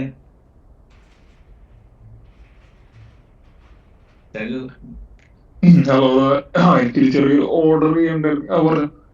അപ്പൊ പ്രമേയത്തോട് എന്ത് പറയുന്നു? എവിടേക്കാണ് കമന്റ് ഉള്ളത്? എന്തെങ്കിലും അല്ല സാറ് പറഞ്ഞ ഈ കൺസ്യൂമർ ക്ലാസ് സോഫ്റ്റ്വെയർ ഡെവലപ്പറും ഫേംവെയർ ഡെവലപ്പറും ഓർത്തോഗണലാണെന്നാണ് ആണോ? എനിക്ക് ആ വാക്യത്തിൽ പ്രയോജനം ഇഷ്ടപ്പെട്ടു. ഓർത്തോഗോണൽ ആണെന്നാണ് പൊതുവെയുള്ള വിശ്വാസം. ഞാൻ പറയുന്നു അങ്ങനെയല്ലാന്ന്. എന്തുകൊണ്ടാണ്? അല്ല അത് ഡിപ്പെൻസ്. ഇപ്പൊ നിങ്ങള് ഞാൻ ഫേംവെയറിലല്ല തുടങ്ങിയെങ്കിലും ഫേംവെയർ പ്രോഗ്രാം ചെയ്ത് തുടങ്ങിയ. പിന്നെ ഞാൻ CAD സോഫ്റ്റ്വെയർ കമ്പനിയിലും ഇലക്ട്രോണിക് CAD-ലൊക്കെ വർക്ക് ചെയ്യുമ്പോഴാണ് ഈ ഫേംവെയർ ഡിസൈനും അതിന്റെ സിമുലേഷനും മറ്റേ ഈ VHDL അങ്ങനെയുള്ള കാര്യങ്ങളൊക്കെ ആയിട്ട് പരിചയപ്പെടാൻ ഇട വന്നത്. പിടികിട്ടിയ? അപ്പോ ഈ ഇത് വേറെ ആയിട്ട് കാണുന്നത് എന്തുകൊണ്ടാന്ന് വെച്ച് കഴിഞ്ഞാൽ ഇപ്പൊ എന്താ പറയാ ഒരുതരം ശാസ്ത്രബോധത്തിന്റെ കുറവാണ്. ശാസ്ത്രബോധം എന്ന് പറഞ്ഞു കഴിഞ്ഞാൽ ക്വാണ്ടം ഫിസിക്സ് അറിയാം, അല്ലെങ്കിൽ ഫിസിക്സിന്റെ മൊമെന്റം, ടോർക്ക് അത് കാൽക്കുലേറ്റ് ചെയ്യാൻ അറിയാന്നുള്ളതല്ല ഞാൻ ഉദ്ദേശിച്ചേട്ടോ. അതായത് നിങ്ങൾക്കൊരു സിസ്റ്റം വ്യൂ ഉണ്ടെന്ന് വെച്ചോ. ഫേംവെയർ കുറച്ചും കൂടി ഒരു ഫൈൻ ഗ്രൈൻഡ് ആവണമെന്നല്ലേ ഉള്ളൂ. Consumer class software course grind ആണ്. അല്ലെങ്കിൽ സൂക്ഷ്മതലത്തിൽ കോഡ് എഴുതുന്നതിനെ ഫേംവെയർ എന്നും സ്ഥൂലതലത്തിൽ കോഡ് എഴുതുന്നതിനെ കൺസ്യൂമർ ക്ലാസ് സോഫ്റ്റ്വെയർ എന്ന് എഴുതാം. മനസ്സിലായില്ലേ? അപ്പൊ എന്തുകൊണ്ട് സൂക്ഷ്മതലത്തിലും സ്ഥൂലതലത്തിലും ഒരു യൂണിഫൈഡ് ഫ്രെയിമിൽ ചിന്തിച്ചുകൂടാന്നാണ് എന്റെ രീതി.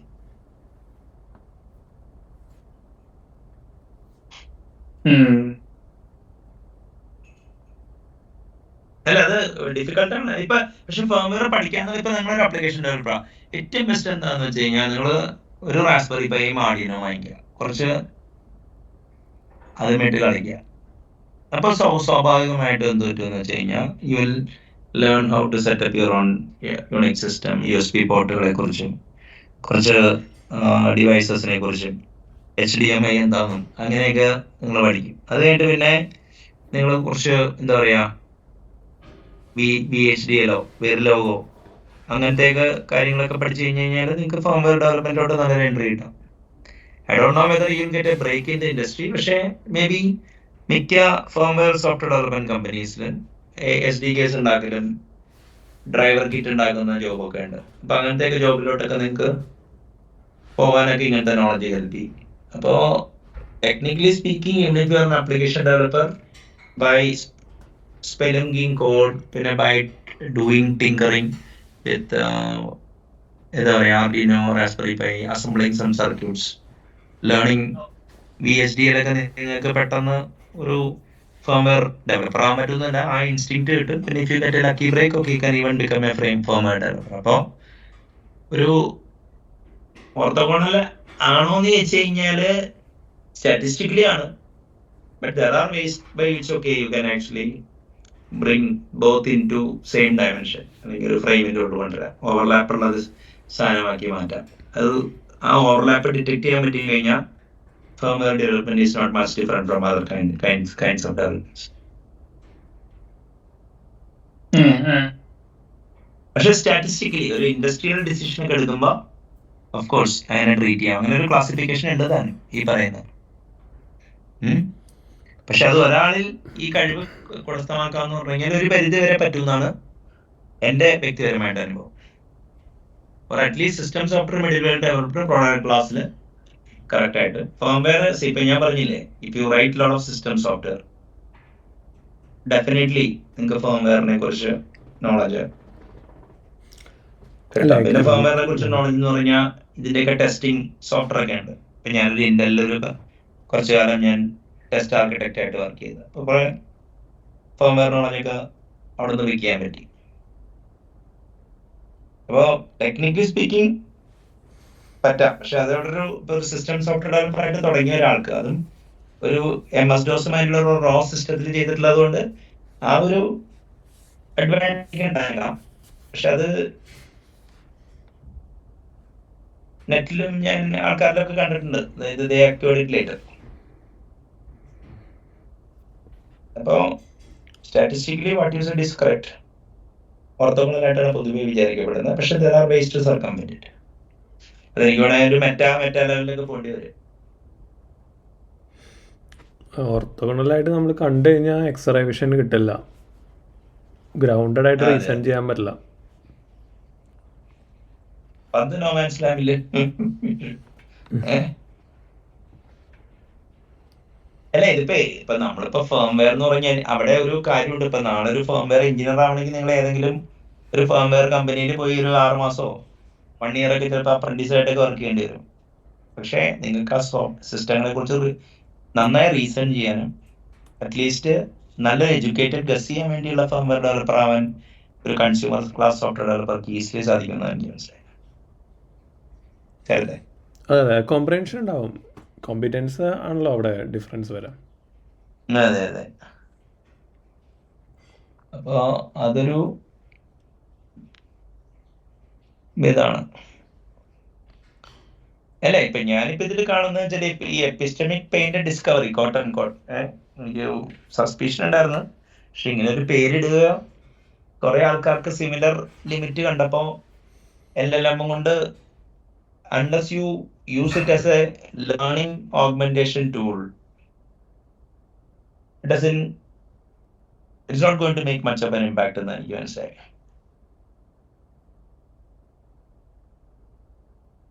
Unfair.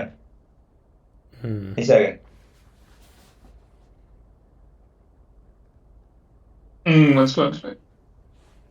ഈ അല്ല ഈ നോളജിന്റെ ഇതില്ലേ, അത് ഈ റോ നോളജ് എന്ന് സാർ അവിടെ എഴുതിയിട്ടുണ്ടല്ലോ already, analytical intelligence through study. അതൊന്നും ക്ലിയർ ചെയ്യോ? ഈ സ്റ്റഡി എന്ന് പറയുമ്പോ അത് സാർ ഉദ്ദേശിക്കുന്ന ഇൻഡിവിജ്വൽ സ്റ്റഡി ആണോ അതോ കൊളാബറേറ്റീവ് സ്റ്റഡി ആണോ? ഫോർ എക്സാമ്പിൾ, ഇപ്പൊ നിങ്ങള് അറ്റ്ലീസ്റ്റ് ഇപ്പൊ നിങ്ങൾക്ക് ഇൻഡസ്ട്രിയൽ സ്ട്രെങ്ത് കമ്പൈലർ കൺസ്ട്രക്ഷൻ പഠിക്കണം. അപ്പൊ ഇപ്പൊ ഏറ്റവും ബെസ്റ്റ് ബെറ്റ് LLVM ഹാക്ക് ചെയ്യുക എന്നുള്ളതാണ്. കേൾക്കണ്ടോ? അപ്പൊ ആ LLVM ഹാക്ക് ചെയ്യണമെന്നുണ്ടെങ്കിൽ നിങ്ങൾക്ക് കുറച്ച് ബാക്ക്ഗ്രൗണ്ട് ഇൻഫർമേഷനും നിങ്ങള് ഒരു ഒരു ഒരു പഥ്യം വേണം അല്ലേ? അതായത് ഒരു സംഗീതം പഠിക്കണ കാര്യ നിങ്ങളൊരു സൈസബിൾ ടൈം ഒക്കെ ഇൻവെസ്റ്റ് ചെയ്ത് കഴിഞ്ഞാൽ നിങ്ങൾക്ക് അതിൽ നല്ല റോ നോളജ് വയ്ക്കും. പക്ഷേ നിങ്ങൾക്ക് ഏതെങ്കിലും ഇപ്പോ എന്താ പറയാ ഒരു HTTP സെർവർ എഴുതണം, അത് കമേഴ്ഷ്യൽ പർപ്പസ് ആണെന്നില്ല. നിങ്ങളിപ്പോ ഒരു എഴുതി കഴിഞ്ഞാൽ ഒരു 2 കൊല്ലമൊക്കെ നമ്മൾ ഇരുന്ന് കഴിഞ്ഞ് കഴിഞ്ഞാൽ definitely you are going to gain of knowledge.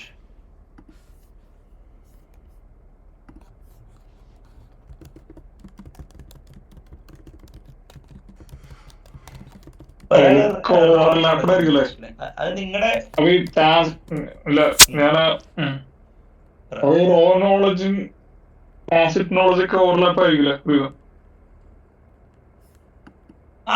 ഇങ്ങനൊരു ടാസിറ്റ് നോളജി ഇപ്പൊ നിങ്ങക്ക് ഈ പറയുന്ന എല്ലാ നോളജും നിങ്ങക്ക് നിങ്ങളുടെ സൈക്കോളജിയുടെ ഭാഗമാക്കുന്നതിനാണ് ഞാൻ റോ നോളജ് എന്ന് പറഞ്ഞത്.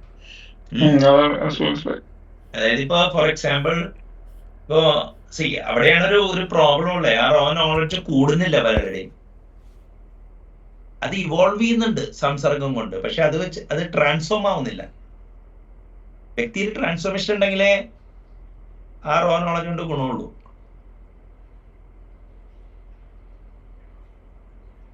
അല്ല ഈ കൊറേ ഞാൻ കണ്ട ഒരു പ്രോബ്ലം ആണോന്ന് അറിയില്ല. അതായത് കുറെ ഡെവലപ്പേഴ്സിന് ഈ ടാസിറ്റ് നോളജ് ആർട്ടിക്കുലേറ്റ് ചെയ്യാൻ പറ്റുമല്ലോ എക്സ്പീരിയൻസ് പറ്റുന്നു. അല്ല അത് നമ്മള് ഇപ്പൊ ടാസിറ്റ് നോളജ് എന്ന് പറയുമ്പോ ഇപ്പൊ എപ്പിസ്റ്റമിക് പെയിൻ ഒരു ടാസിറ്റ് നോളജ് ആയിരുന്നു പണ്ട്. അപ്പൊ ഞാൻ അവിടെ ഇവിടെയൊക്കെ കണ്ടു. അപ്പൊ നമുക്കത് ലാസ്റ്റ് പിന്നെ കോമണാലിറ്റി ഗ്രൂപ്പ് ചെയ്തെടുത്തൊരു പീരീഡ് ആയത്. അല്ല അപ്പൊ ടാസിറ്റ് നോളജ് മിക്കവർക്കും ഉണ്ട്. അത് നിങ്ങൾക്ക് എങ്ങനെയെങ്കിലും അത് എക്സ്പ്രസ് ചെയ്യാൻ പറ്റുമെന്ന് വെച്ചോ, നിങ്ങൾ കോയിൻ ചെയ്തോ ഇത് ചെയ്യാൻ പറ്റും. It is well and fine. It can be exported to others. അത് നിങ്ങൾക്ക് റോ നോളജ് ആയിട്ടും റിഫൈൻ ചെയ്യാം.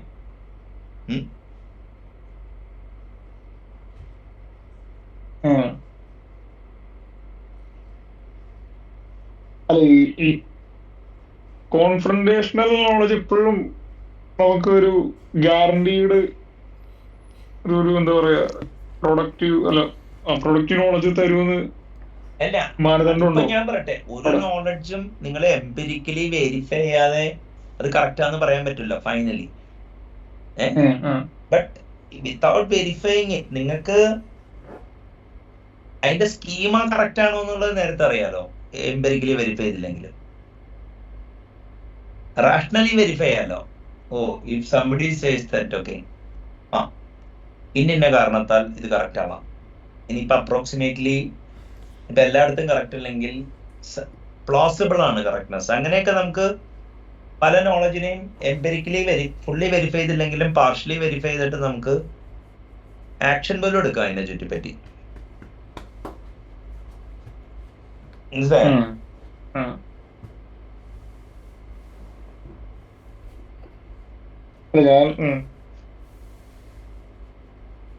ഞാൻ ഈ കോൺഫ്രണ്ടേഷണൽ നോളജ് ആക്ച്വലി മറ്റേതിന്റെ അണ്ടറിൽ വരുന്ന മറ്റേ കൺസ്ട്രക്റ്റീവ് കൊളാബറേറ്റീവ് കോൺഫ്രണ്ടേഷൻ ഒരുതരം കൊളാബറേഷൻ ആണ്. കാരണം കൺഫ്രണ്ടേഷൻ വരാന്ന് പറഞ്ഞാലേ ഇപ്പൊ മെയിൻ പ്രശ്നമുണ്ട്. ഇപ്പൊ കൊളാബറേറ്റ് ചെയ്ത് കഴിഞ്ഞാൽ ഗ്രൂപ്പ് തിങ്ക് വരാല്ലോ. നിങ്ങളുടെ സമാന മനസ്കരായിട്ടുള്ള ആളായിട്ട് കൊളാബറേറ്റ് ചെയ്തൊരു കാര്യമുണ്ടോ? കൊളാബറേറ്ററിൽ ഒരു ഹെൽത്തി ഡിസഗ്രിമെന്റ് ആണല്ലോ. പക്ഷെ കൺഫ്രണ്ടേഷൻ എന്ന് പറയുമ്പോൾ ഞാൻ ആലോചിക്കണത് ഒരു എന്താ പറയണേ അൺഹെൽത്തി കോൺഫ്ലിക്റ്റ് ആണ് അവിടെ പറഞ്ഞത്. അത് നമ്മുടെ പ്രൊഡക്റ്റീവ് കോൺഫ്രണ്ടേഷൻ ഡീറെയിലൊക്കെ ചെയ്യാലോ. കൺഫ്രണ്ടേഷനും അൺഹെൽത്തി ആണോ? അടി ഉണ്ടാക്കുന്നത് മോശമാണെന്നാണ് പൊതുവെ വിചാരിക്കുന്നത്. പക്ഷെ എന്റെ ഇതില് issue based confrontation gives you better representative knowledge എന്നാണ് എനിക്ക് മനസ്സിലായത്. അപ്പൊ കൺഫ്രണ്ടേഷൻ നോളജിന്റെ വേറൊരു ഗുണം പറഞ്ഞുതരാം. ലേണിംഗ് ഫ്രം ആന്റി പാറ്റേൺസ് എന്ന് പറയും. അതായത് ചുറ്റുമുള്ള ആൾക്കാരുടെ മണ്ടത്തരത്തിൽ നിന്ന് പഠിക്കാം. അല്ല അവിടെ ഞാൻ ചോദിക്കണേ അതൊരു വേഗമായിട്ടുള്ള ഇൻസൈറ്റ് ആയിരിക്കും ഞാൻ ചോദിക്കണേ. സോറി എനിക്ക് നിങ്ങൾ പറഞ്ഞ മനസ്സിലായി. അവിടെയാണ് ശരത്ത് ഉപയോഗിക്കുന്ന എംപിരിക്കൽ ഗ്രൗണ്ടിങ്. ഫിൽട്ടർ അപ്പൊ തന്നെ ഫിൽട്ടർ ചെയ്യണ്ട. നിങ്ങൾക്ക് അപ്പൊ തന്നെ അറിയാൻ പറ്റില്ലേ ഓവർ ദി എയർ നിങ്ങൾക്ക് കിട്ടുമ്പോ. ഓക്കെ ഇനിയിപ്പൊ നിങ്ങക്ക് ചിലപ്പോ നിങ്ങൾക്ക് അത് it did not make sense to you. അപ്പൊ നിങ്ങൾ അറ്റ്ലീസ്റ്റ് ആരായൂല്ലേ, എന്തെങ്കിലുമൊക്കെ ബാക്ക്ഗ്രൗണ്ട് നോളജ് എനിക്ക് ഇല്ലാത്തതുകൊണ്ടാണോ, എന്താണ് ഇതിന്റെ പ്രീ റിക്വിസിറ്റ്, ഇനിയിപ്പോ ഞാൻ എന്തെങ്കിലും അറിയേണ്ടതായിട്ടുണ്ടോ, ഇത് കറക്റ്റ്ലി ശ്രവിക്കാൻ എന്നുള്ളത് ചോദിക്കണുണ്ടോ? വൈശാഖൻ അല്ല ഇപ്പൊ ഞാനൊരു എക്സാമ്പിൾ എക്സാമ്പിൾ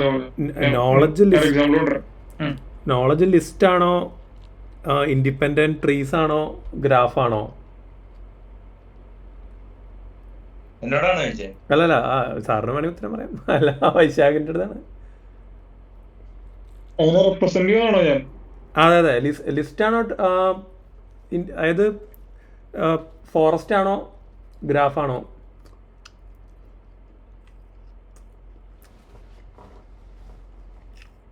ഫോറസ്റ്റ് ആയിട്ടാണെങ്കിൽ പറയാം, ഫോറസ്റ്റ് അല്ല. അപ്പോൾ ഗ്രാഫായിട്ടാണ് ഞാനിവിടെ സങ്കല്പിക്കണേ. അപ്പോൾ കൺഫെഡറേഷൻ വരുമ്പോൾ സംഭവിക്കുക, മോർ ആൻഡ് മോർ നോഡ്സ് തമ്മിലുള്ള കണക്ഷൻസ് ഫോം ആവും, പിന്നെ പുതിയ നോഡ്സ് ഫോം ആവും.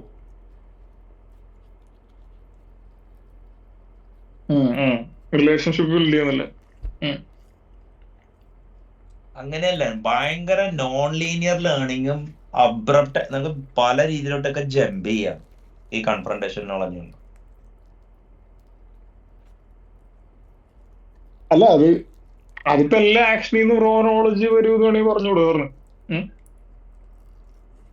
അങ്ങനെയല്ലേ? ഇപ്പൊ ഞാൻ പറയട്ടെ, ഇപ്പൊ എനിക്ക് അറിയാവുന്ന കുറച്ച് പേരുണ്ട്, ഈ ഇപ്പൊ അവരുടെ വ്യക്തിപരമായിട്ടുള്ള കാര്യങ്ങൾ എങ്ങനെയാന്ന് പറഞ്ഞൂടാ, പൊതുവെ പൊട്ടത്തര പറഞ്ഞു. അപ്പൊ അവരുടെ പൊട്ടത്തരത്തെ ഇൻവേർട്ട് ചെയ്ത് കഴിഞ്ഞാൽ ട്രൂത്ത് കിട്ടുമെന്ന്.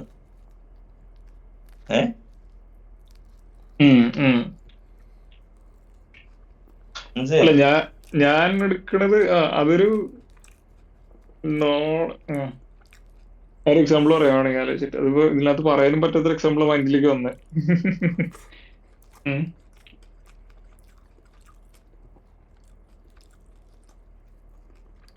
അതായത് നമ്മളിപ്പോ ഒരാൾ എക്സ് എന്ന് പറയുന്ന റിലീജിയന്റെ ബിലീവറാന്ന് വിചാരിക്കുക സാറ്. നമ്മൾ അവിടെ എക്സ് എന്ന് പറഞ്ഞ റിലീജിയന്റെ ബുക്ക് വായിക്കാൻ പറഞ്ഞു ക്ലിയർ ആയിട്ട്, എന്നിട്ട് സ്ട്രക്ചറലി ഡിബേറ്റ് ചെയ്യാൻ പറഞ്ഞു, അല്ലെങ്കിൽ പോയിന്റ് വെച്ചിട്ട് അതിനകത്തുള്ള പുള്ളി എന്ത് ചെയ്താലും അതൊന്നും എടുക്കൂല. പുള്ളി സ്റ്റിൽ ആ പറയണ എക്സ് എന്ന് പറയുന്ന റിലീജിയന്റെ ബിലീവർ തന്നെയാണ്. അങ്ങനെയാണെങ്കിൽ അതൊരു കോൺഫ്രണ്ടേഷണൽ ടൈപ്പിലാണ് ആർഗ്യുമെന്റ് പോയിക്കൊണ്ടിരിക്കണേ. ഈഗോ റിലീജിയൻ എന്ന് പറഞ്ഞു കഴിഞ്ഞാൽ ട്രൂ റിലീജിയൻ ആണോ, ഇപ്പൊ സി ഷാർപ്പ് റിലീജിയൻ അല്ലെങ്കിൽ ജാവ റിലീജിയൻ എന്നുള്ള രീതിയിലുള്ള റിലീജിയൻ ആണോ? ഇപ്പൊ ട്രൂ റിലീജിയൻ എടുത്തോ, അല്ലെങ്കിൽ ഇപ്പൊ സി ഷാർപ്പ് ആണെങ്കിൽ എടുക്കാം, അല്ലെങ്കിൽ നേരത്തെ പറഞ്ഞ ഗൂഗിളിൽ എടുക്കാമല്ലോ, ഗൂഗിൾ ഡിബേറ്റ്, ബ്രാൻഡ് ബയാസ്ഡ് സംഭവം. ബ്രാൻഡ് ഇപ്പൊ ഞാൻ പറയട്ടെ, ഇപ്പൊ അവിടെയാണ് സബ്സ്റ്റാൻറ്റീവ് എക്സ്പെർട്ടൈസിന്റെ പവർ ഇരിക്കുന്നത്. ഇപ്പൊ നിങ്ങളിപ്പോ ഗൂഗിളിൽ കയറി കഴിഞ്ഞ് കഴിഞ്ഞാൽ നിങ്ങൾക്ക് ചിലപ്പോൾ റോ ഇന്റലിജൻസ് ഉണ്ടെന്ന് പറയാം, ടാസിറ്റ് ഇന്റലിജൻസ് ഉണ്ടെന്ന് പറയാം. കൊളാബറേഷൻ, ഗൂഗിളിന്റെ ഒക്കെ സ്റ്റൈൽ കൊളാബറേഷൻ എന്ന് പറഞ്ഞു കഴിഞ്ഞാൽ ഒരു ടാസ്ക് ഓറിയന്റഡ് ആയിരിക്കും, ഒരു ട്രാൻസ്ഫോർമേറ്റീവ് കൊളാബറേഷൻ ഒക്കെ ബുദ്ധിമുട്ടായിരിക്കും. കൺഫ്രണ്ടേഷനും ചാൻസ് കുറവാണ്, കാരണം വെച്ചാൽ ഗൂഗിളൊക്കെ ഭയങ്കര ഡാറ്റ ഡ്രിവൺ കമ്പനിയാണെന്ന് ഞാൻ കേട്ടായിരുന്നു. അങ്ങനെയല്ല ഞാൻ ഉദ്ദേശിച്ചത്. അതായത് ഈ ഗൂഗിളിൽ കയറാൻ ശ്രമിക്കുന്ന ഒരാളായിട്ട് ഒരു തർക്കം വന്നു വിചാരിക്കാം, കോൺഫ്ലിക്റ്റ്. പുള്ളി എന്ത് ചെയ്താലും ആ ബ്രാൻഡിലാണ് നിൽക്കണേ. പുള്ളി പറയാണ് നേരത്തെ പറഞ്ഞ പോലെ മാത്സ് വേണ്ട, എന്തിനാണ് ഈ നോളജ്, ലീഡ് കോഡ് മതി, അതില് കുറച്ച് പാറ്റേൺസ് ഉണ്ട്, എന്താ മറ്റേ സ്ലൈഡിംഗ് വിൻഡോ, 2 പോയിന്റർ, അങ്ങനെ കുറച്ച് 3-4 പാറ്റേൺ ഒക്കെ പഠിച്ച് ഗൂഗിളിൽ പോയാൽ അവർ തരുന്ന പ്രോബ്ലം സോൾവ് ചെയ്യാം.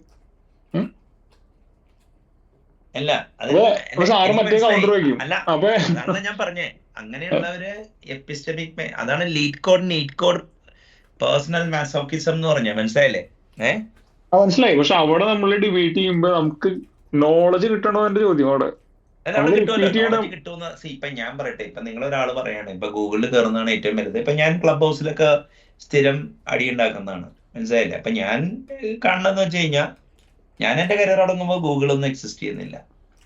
ഇനിയിപ്പൊ ഗൂഗിളിൽ ഒരാൾ കയറിയെന്ന് തന്നെ വിചാരിക്കുക, അത് ആ പ്ലാറ്റ്ഫോമിന്റെ മിടുക്കല്ലേ, അയാൾ എന്തെങ്കിലും അച്ചീവ് ചെയ്തിട്ടുണ്ടോ, അത് അയാളുടെ ആവണമെന്നുണ്ടോ? അല്ല, അത് ഞാൻ എഗ്രി ചെയ്യണത്. പക്ഷെ അവിടുന്ന് സാറ് നോളജ് നേടിയെന്ന് പറയുമ്പോ എന്ത് നോളജ് കിട്ടി പുള്ളിയായിട്ടുള്ള ചർച്ച? അല്ല, അങ്ങനെ തുടങ്ങുമ്പോ അവര് ലീഡ് കോഡില് നിനക്ക് ഇതറിയാവോ, മിനിമം സ്പാനിങ് ട്രീ അറിയാം. അപ്പൊ നമ്മള് മിനിമം സ്പാനിങ് ട്രീ എന്താന്ന് പറയും. അപ്പൊ അവൻ ചിലപ്പോ അതിൽ 30 പ്രോബ്ലം സോൾവ് ചെയ്തിട്ടുണ്ട്. അപ്പൊ ഞാൻ പറയാം എന്റെ പണി അതല്ല, ഇപ്പൊ ഇനിയിപ്പോ ഒരു ഇപ്പൊ ഗ്രാഫിലെ ഏതാണ്ട് ഒരു 10-12 അൽഗോരിതം ട്രാക്റ്റബിൾ ഉള്ളൂ. ബാക്കിയൊക്കെ AVL ട്രീയുടെ അപ്പൊ അതിപ്പോ AVL ട്രീ അതിപ്പോ ഒരു കമ്പനിയില് ഞാനൊരു സെഷൻ എടുക്കായിരുന്നു. അപ്പൊ എന്തോ വന്നപ്പോ AVL ട്രീയുടെ ഇത് വന്നപ്പോ ഞാനൊരു ചോദ്യം ചോദിച്ചു, AVL ട്രീ റിയൽ ലൈഫ് പ്രൊഡക്ഷനിൽ എവിടെയെങ്കിലും ഉപയോഗിച്ചിട്ടുണ്ടോ? കോഴിക്കോട് എഴുതാതെ ആരും കൈവക്കില്ല. മനസ്സിലായോ? അപ്പൊ ഇപ്പൊ ഗൂഗിൾ ശരിയാണ്, ഇപ്പൊ അതാണ് ഇത്. പിന്നെ കുറെ പസിൽ സോൾവിങ് ഉണ്ട്, പ്രൊജക്ട് ഓയിലർ ഉണ്ട്, അതിലേക്ക് ഇങ്ങനെ അതിൽ പോയിന്റ് ഒക്കെ അടിക്കുന്ന ആൾക്കാർ അതാണ് ഇന്റലിജൻസ് എന്നൊക്കെ വിശ്വസിക്കുന്ന ആൾക്കാരുണ്ട്. പക്ഷെ അവർക്കൊക്കെ എന്റെ പ്രശ്നം എന്ന് വെച്ച് കഴിഞ്ഞാല് ഇപ്പൊ കൊളാബറേറ്റീവ് കൺഫ്രണ്ടേഷണൽ സബ്സ്റ്റാൻറ്റീവ് നോളജ് എങ്ങനെ കിട്ടും എന്നാണ് എന്റെ ചോദ്യം.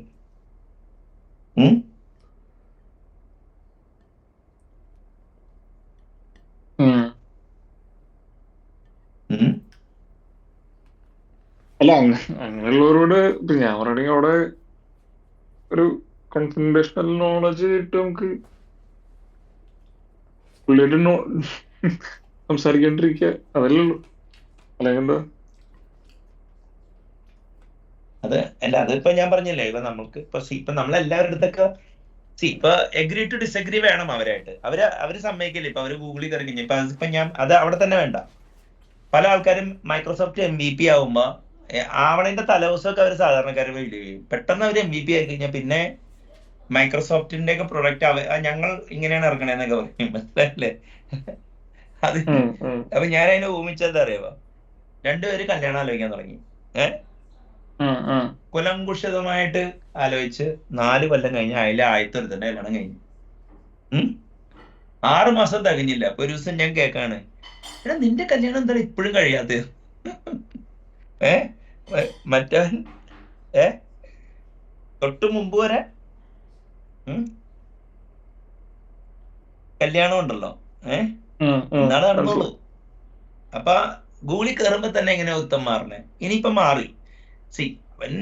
കുറെ പ്രോസസ്സ് കാണും, കാര്യക്ഷമത കാണും, നമുക്ക് കുറെ കാര്യങ്ങൾ കേൾക്കും. ചിലപ്പോ ഈ ടെറാബൈറ്റ് സിസ്റ്റത്തെ കുറിച്ചൊക്കെ റീസൺ ചെയ്യാനുള്ള കപ്പാസിറ്റി കൂടും. പക്ഷേ എനിക്ക് തോന്നുന്നില്ല ബാക്കിയുള്ളതൊക്കെ കൂടുമെന്ന്. നിങ്ങൾക്ക് മനസ്സിലായില്ലേ? വേറെയും കുറെ സബ്ജക്ട്സ് ഒക്കെ ഇല്ലേ. ഇപ്പൊ ഫിലോസഫി ഒക്കെ അവൻ എവിടെ നിന്ന് പഠിക്കാനാ?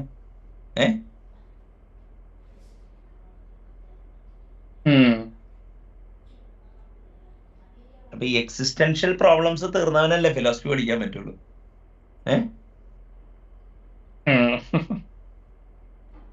ഞാൻ ഇപ്പൊ ഉണ്ടാക്കിയതെന്ന് വെച്ചാ ഇപ്പൊ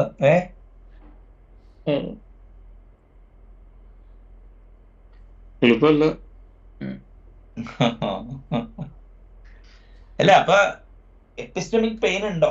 ഇപ്പൊ ഇത് കണ്ടപ്പോ എങ്ങനെയാണ് അത് കുറയ്ക്കാൻ ശ്രമിക്കുന്നത്? എങ്ങനെ കുറയ്ക്കുമെന്നാണ് ഒരു പദ്ധതി പറഞ്ഞു തരാൻ പറ്റുമോ? അല്ലെങ്കിൽ നിങ്ങൾ ഇത് കണ്ടപ്പോൾ ഇതിപ്പോ യാഥാർത്ഥ്യമാണെന്നത് ഇപ്പൊ തൽക്കാലത്തേക്ക് വിചാരിക്കും ഈ ഇത് പറയണത്. ഇത് നമ്മൾ റാൻഡമൈസ് കൺട്രോൾ സ്റ്റഡിയോ അല്ല ടെസ്റ്റോ ഒന്നും നടത്തിയിട്ടില്ലല്ലോ.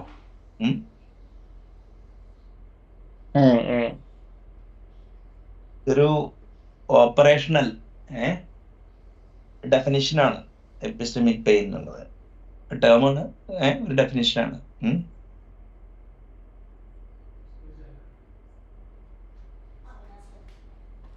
പറയൂ.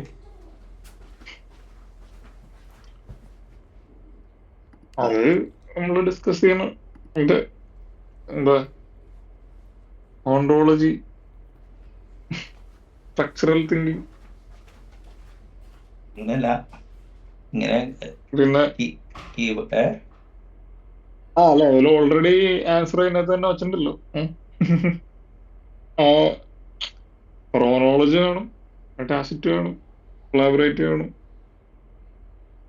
5 എണ്ണം പ്രാക്ടീസ് ചെയ്യേണ്ടി വരും. അതല്ല ഇപ്പൊ ഞാൻ പറഞ്ഞില്ലേ, അപ്പൊ ഇതിപ്പോ ഹാർഡ് ഫാസ്റ്റ് റൂൾ ഒന്നുമില്ല.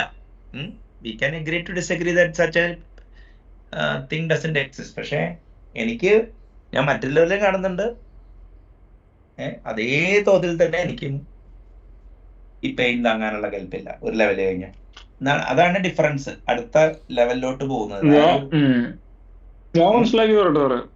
ഗ്രാജുവൽ ട്രാൻസിഷൻ വിത്ത് ഫോക്കസ്ഡ് ലേണിംഗ് ഞാൻ വിളിച്ചത് ഈ എന്താ ഒരു ഈ ഫോക്കസ്ഡ് ലേണിംഗ് വെച്ചിട്ട് നിങ്ങൾ എങ്ങനെ ലേണിംഗ് ഉണ്ടാക്കണേ? ഫോക്കസ്ഡ് സ്കില്ല് ഇപ്പൊ എന്താണ് ഫോക്കസ് എന്ന് ഉദ്ദേശിക്കുന്നത്? ഫോക്കസ്ഡ് ലേണിംഗ് വേണമെങ്കിൽ ഞാൻ മനസ്സിലാക്കിയത് മെന്റർഷിപ്പ് ആൻഡ് കൊളാബറേഷൻ വേണമെന്നാണ്. അല്ല, അപ്പൊ മെന്റർഷിപ്പ് എന്ന് പറഞ്ഞാല് ഇപ്പൊ ഫോർ എക്സാമ്പിൾ ഞാൻ ഈ ഇടയ്ക്ക് ഒരു പുള്ളിക്ക് മാത്സ് പറഞ്ഞു കൊടുത്തപ്പോ പുള്ളിക്ക് ഈ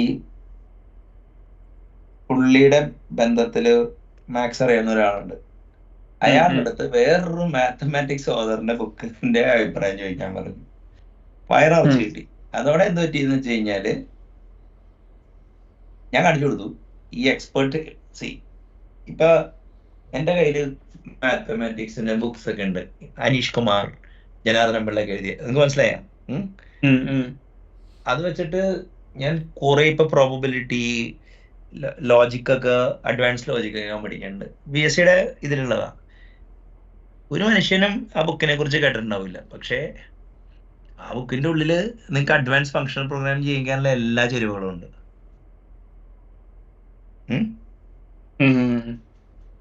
അപ്പൊ അതിനെന്ത് പറയും നിങ്ങള്?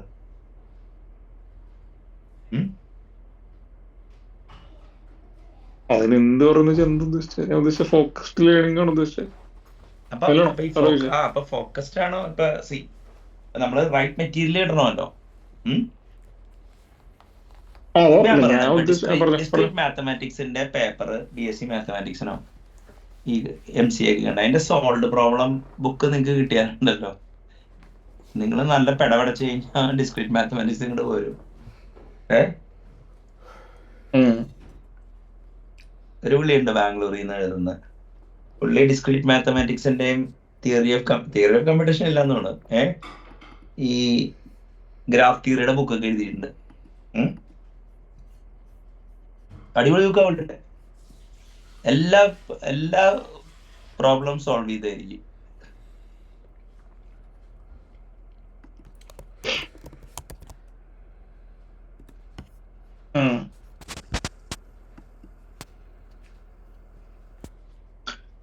ഒരു അല്ല, ഞാൻ എന്റെ ഒരു സൈഡിൽ നിന്ന് പറഞ്ഞോ.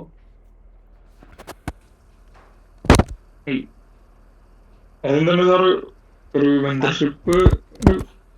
അല്ല, അപ്പൊ മെന്റർ എന്ന് പറഞ്ഞു കഴിഞ്ഞാല് ഇപ്പൊ മെന്ററിന് പെഡഗോഗിയില് വലിയ താല്പര്യം ഇല്ലെങ്കിലോ? അധ്യാപന രീതിയിൽ താല്പര്യം കുറവാണെങ്കിൽ മെന്റർന്ന് വിളിക്കാൻ പറ്റുമോ? നല്ല ഡൂവറായിരിക്കും പുള്ളി. ഇപ്പൊ ഈ മെന്ററിങ്ങിന്റെ ഒരു പ്രശ്നം വെച്ചാല് എനിക്ക് അറിയാവുന്ന ഒരു പുള്ളിയുണ്ട്. പുള്ളി അവിടെ കിട്ടില്ല, പുള്ളി കാര്യങ്ങളൊക്കെ ചെയ്യും. അപ്പൊ ഞാൻ പുള്ളിയുടെ അടുത്തേക്ക് രണ്ടുപേരെ വിട്ടു. അപ്പൊ ഇവര് പുള്ളിനെ കണ്ടിട്ടാണ് ആകെ ആവശ്യന്മാരായി. പുള്ളിയുടെ കീ സ്ട്രോക്ക് പുള്ളി ഇവർക്ക് ഞാൻ ഇപ്പൊ നാട്ടില് കാണുന്ന ഏറ്റവും വലിയ കുഴപ്പം എന്താ അറിയാമോ? നിങ്ങൾ PH ഓക്കെ, അപ്പൊ PHPയില് വൈശാഖ 10 കൊല്ലമായിട്ട് ഡെവലപ്പ് ചെയ്യണം, അല്ലെങ്കിൽ 5 കൊല്ലമായിട്ട് ഡെവലപ്പ് ചെയ്യാം. അപ്പൊ വൈശാഖ ആയിരിക്കും എക്സ്പെർട്ട് എന്നിട്ട്. പക്ഷെ നിങ്ങളോട് വന്നിട്ട് PHPയുടെ ചോദ്യം ആയിരിക്കില്ല പറയണേ, ഒരു ജനറൽ വെബ് സെർവർ ചോദ്യം ആയിരിക്കും വന്ന് ചോദിക്കണേ. ശരിയാണോ? അപ്പൊ ഞാൻ പറഞ്ഞ കഴിഞ്ഞാ ഇപ്പൊ ബാങ്കിലെ ടെല്ലർക്ക് ATM സോഫ്റ്റ്വെയർ എഴുതാൻ പറ്റും. ബാങ്കില് ടെല്ലർക്ക് ATM സോഫ്റ്റ്വെയർ എഴുതാൻ പറ്റും. ഇല്ല. അപ്പൊ നന്നായി മാത്തമാറ്റിക്സ് ചെയ്യുന്ന ആള് മറ്റേ എന്താ പറയാ, ഒരു അപ്ലൈഡ് മാത്തമാറ്റിക്സ് അല്ല, ഒരു മെറ്റാ മാത്തമാറ്റിക്കൽ റീസണിങ് ഉണ്ടാവണമെന്ന് ഉറപ്പല്ല. ഫിലോസഫേഴ്സ് മാത്സ് പഠിക്കുന്നതായിരിക്കോ? ഫിലോസഫേഴ്സിന്റെ മാത്സ് പഠിക്കുന്നതാണോ നല്ലത്? മാത്തമാറ്റിക്സ് പ്രൊഫസറിന്റെ മാത്സ് പഠിക്കുന്നതാണോ നല്ലത്?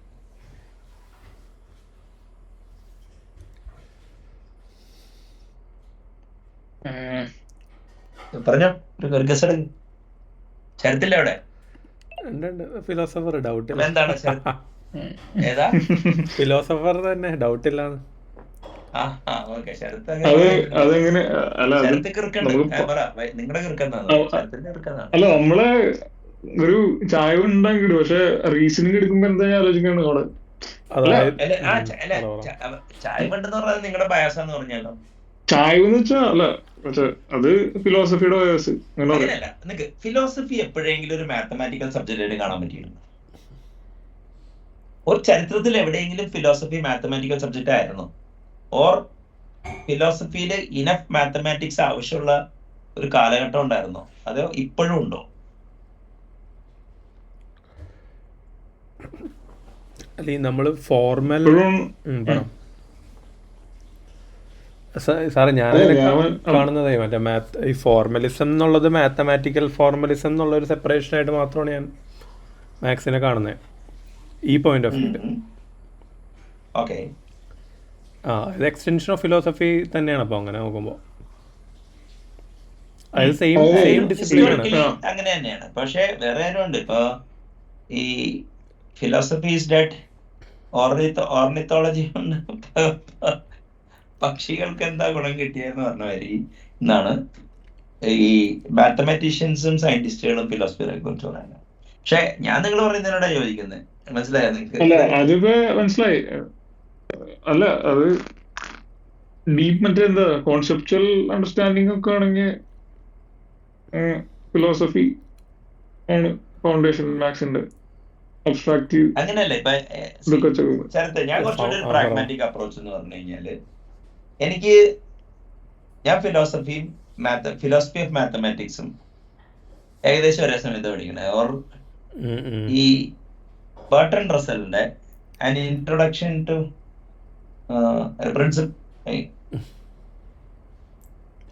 പ്രിൻസിപ്പിൾസ് ഓഫ് മാത്തമാറ്റിക്സ് ആണ് 1903 ബുക്ക്. ലേറ്റ് 80s-ലാണോ ഏർലി 90s-ലാണോ? ലേറ്റ് 89 ഓക്കെ ഓക്കെ, കാലഘട്ടത്തിൽ. ഞാൻ ജനിക്കണേന് മുന്നേ സാർ 89 ഞാൻ പറഞ്ഞുതരാം. 89 ജൂൺ വരെ ഞാൻ കൊടുങ്ങല്ലൂരാ പഠിച്ചത്. പ്രീ ഡിഗ്രി പഠിച്ച് അത് കഴിഞ്ഞിട്ട് ഞാൻ കോമേഴ്സിന് പഠിക്കുമ്പോൾ നാട്ടിൽ വന്നപ്പോഴാണ് ഞാൻ ലൈബ്രറി പോയി തുടങ്ങി. ലൈബ്രറിയിലെ മെമ്പർഷിപ്പ് 89 ഒക്ടോബറിൽ എങ്ങാണ്ട് എടുത്തായിട്ടാണ് ഞാൻ അറിയുന്നത്. അപ്പോ പ്രിൻസിപ്പിൾസ് ഓഫ് മാത്തമാറ്റിക്സ് ആണ് ഞാൻ first book. Philosophy of mathematics ആണ്. ഓക്കെ, പിന്നെ പുള്ളിയുടെ തന്നെ ഒരു ബുക്കും കൂടി ഉണ്ട്, ഇൻട്രൊഡക്ഷൻ ടു മാത്തമാറ്റിക്കൽ ഫിലോസഫി. അപ്പൊ ഫിലോസഫിക്കൽ ലോജിക്, അപ്പൊ ഒരു മാത്തമാറ്റിക്കൽ സബ്ജക്റ്റ് ആണ് ഫിലോസഫി എന്നുള്ളത്. ഇപ്പൊ ഫിലോസഫി എന്ന് പറഞ്ഞ ഇപ്പൊ post Clubhouse anything rational which is not science is philosophy. ശരിയാണോ? അതെ അതെ അതെ, അങ്ങനെയാണ് ഒരു പ്രാക്ടിക്കൽ ഡെഫിനിഷൻ കണ്ടത്. അത് ഒരു കുറഞ്ഞ സബ്ജക്റ്റ് ആണെന്നും മറ്റേ ഫിലോസഫി സംസാരിച്ചിട്ട് താൻ സംസാരിക്കുന്നത് മാത്തമാറ്റിക്സ് എന്ന് വിശ്വസിക്കുന്ന ആ ഡിബേറ്റ് ഇല്ലേ, ആ ഡിബേറ്റ് ഫിലോസഫിക്കൽ ഡിബേറ്റ് ആണ്. അത് സാറേ ഞാൻ മനസ്സിലായി. ഫിലോസഫി ആണ് സാർ എടുക്കണമെങ്കിൽ ഈ രീതിയിൽ ഫിലോസഫി ടീച്ചറിൽ നിന്ന് ആക്ഷൻ അടിക്കുകയാണെങ്കിൽ ഇന്റലക്ച്വലി ഡീപ്പ് ആവും പറയാം. അങ്ങനല്ല, എനിക്കിപ്പോ ഒരു ഡൗട്ട്, ഫിലോസഫിക്ക് എപ്പിസ്റ്റമിക് പെയിൻ കുറവാണോ? അല്ല, രണ്ട് മണ്ടന്മാർ ഒരേ മാതിരി ചിന്തിക്കുന്നതാണ് അർത്ഥം. അല്ല, അത് കറക്റ്റാ. കാരണം ഇപ്പൊ ഞാൻ പറഞ്ഞുതരാം. ഇപ്പൊ മാത്തമാറ്റിക്സ് പോയി ബോട്ടം അപ്പ് പഠിക്കാന്ന് പറഞ്ഞു കഴിഞ്ഞാ ശരിയാണോ? അത് പറഞ്ഞേ, അതായത് ഫിലോസഫിയുടെ പഠിക്കണമെങ്കിൽ ഇന്റലക്ച്വലി സാറ് ഡീപ്പാന്ന് പറയും. പക്ഷെ ആക്റ്റീവാർഡ് പഠിക്കുകയാണെങ്കിൽ, അതായത് മാത്സ് ടീച്ചറിൽ നിന്ന് മാത്സ് പഠിക്കുകയാണെങ്കിൽ ഇന്റലക്ച്വലി സ്കിൽഡ് ആന്ന് പറയും. ഇന്റലക്ച്വലി സ്കിൽഡ് ഒന്നുമല്ല. ഇതിപ്പോ എന്താണെന്നറിയാമോ? ലോകത്തെ അല്ല, നോളജിനെ കുറിച്ച് എന്താണ് ഞാനൊരു ആരോപണം പറയട്ടെ. മാത്സ് ഞാൻ മാത്തമാറ്റിക്സും അപ്ലൈഡ് മാത്തമാറ്റിക്സിലൊക്കെ പഠിച്ചവരും കുറെ നല്ല ബുദ്ധിമാന്മാർ, എന്നെക്കാൾ മാത്സിന്റെ ബുദ്ധിയുള്ള ആൾക്കാരൊക്കെ ഞാൻ കണ്ടിട്ടുണ്ട്. പക്ഷേ എനിക്കറിയാം മാത്തമാറ്റിക്സിൽ എന്തോരം നോളജ് ഒരു മനുഷ്യന് പോകാൻ പറ്റുന്നു. ആ നോളജ് പക്ഷെ അവരിൽ ഞാൻ കാണാറില്ല. എന്നെക്കാൾ കൂടുതലുണ്ടെന്ന് ഞാൻ സമ്മതിക്കാം. അതിനെങ്ങനെ എക്സ്പ്ലെയിൻ ചെയ്യും? അതാണ് സാറേ ഞാൻ ഉദ്ദേശിച്ചത്. അത് കറക്റ്റ് എക്സ്പ്ലനേഷൻ അല്ലേ. ഇന്റലക്ച്വലി ഡീപ്പായിരിക്കും സാറ്, പക്ഷെ സ്കിൽഡ് അവരായിരിക്കില്ലേ ഇന്റലക്ച്വലി. അല്ല, ഇപ്പൊ ഞാൻ ചോദിക്കട്ടെ, മാത്തമാറ്റിക്സ് നിങ്ങൾ എന്തിനാ പഠിക്കണേ? കാൽക്കുലേറ്റ് ചെയ്യാൻ? അത് ഏത് പോയിന്റ് ഓഫ് വ്യൂ ആണോ? ഫിലോസഫി ഇതാണോ ഇതാണോ? ഫിലോസഫി അല്ലല്ല. ഇപ്പൊ ഞാൻ ചോദിക്കട്ടെ, ഇപ്പൊ മാത്തമാറ്റിക്സ്, ഇപ്പൊ ഫോർ എക്സാമ്പിൾ ഒരു പ്രോഗ്രാമർ എന്തിനു പഠിക്കണം? നമ്മള് ഇതിന്റെ ടൂളിങ് കുറെ കാര്യങ്ങളൊക്കെ ചെയ്യാൻ വേണ്ടിയിട്ടുണ്ടല്ലോ. അങ്ങനെയല്ല. ഇപ്പൊ ടൂൾ ഇപ്പൊ ഞാൻ പറയട്ടെ, ഇപ്പൊ for example behaviour driven development, അവിടെ മാത്സ് ഉണ്ടോ?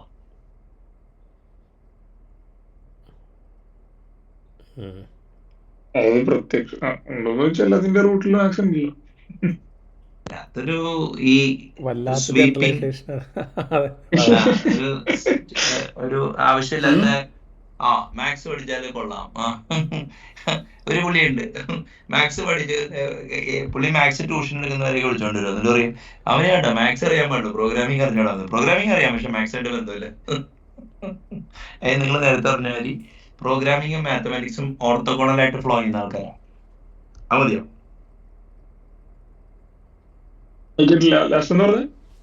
പ്രോഗ്രാമിങ്ങും മാത്തമാറ്റിക്സ് ഓർത്തോഗോണൽ ഡയറക്ഷനിൽ പോകുന്ന ആൾക്കാരാണ്, ഓവർലാപ്പില്ലാന്ന്.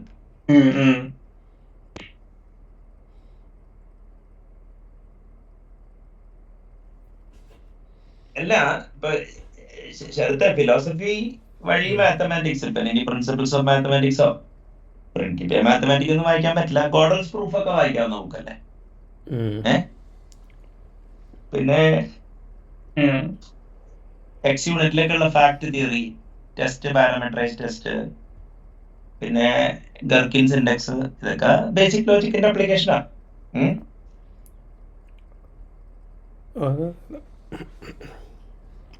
അല്ല, mathematics for the arts students എന്ന് പറഞ്ഞിട്ടുള്ള ബുക്ക് തന്നെ ഉണ്ടല്ലോ. പുള്ളിയുടെ ഐഡിയ തന്നെ ഇതാണ്. അല്ല, മറ്റേ ഈ ഇത് ബുക്കിൻ്റെ ടൈറ്റിലല്ല ഞാൻ പറഞ്ഞേ, മറ്റേ റോബോട്ടാണോ? റോബർട്ട് ക്ലീനോ? അല്ല, പേര് ഞാൻ പറഞ്ഞുപോയി. ക്ലീനാണെന്ന് തോന്നുന്നു. ഒരു ബ്ലാക്ക് ബുക്ക്, സാറിന് അറിയാമോ? Morris Kline. Morris Kline. അയാളുടെ കാൽക്കുലസ് ഫോർ നോൺ മാത്തമാറ്റീഷ്യനോ അതൊക്കെ ഉണ്ട് കേട്ടോ. ആള് ഒരു എസ്റ്ററിയർ വലിയ റൈറ്ററാ. അത് ഉഗ്രം ബുക്കാ. അത് ഈ അതുകൊണ്ട് ഈ ആൽഫ്രഡ് നോർത്ത് വൈറ്റായിട്ട് എഴുതിയിട്ടുണ്ട് വാട്ട് ഈസ് മാത്തമാറ്റിക്സ് എന്ന്. അത് ആ ബുക്കാണോ നമ്മൾ വാട്ടർ സ്റ്റോൺസ് ലണ്ടനിൽ കണ്ടത്? വൈറ്റ് ഹെഡിൻ്റെ ഒരു ബുക്ക് നമ്മൾ കണ്ടിട്ടുണ്ടായിരുന്നു, ഒരു ബ്ലാക്ക് ബൈൻഡിങ് എന്തോ.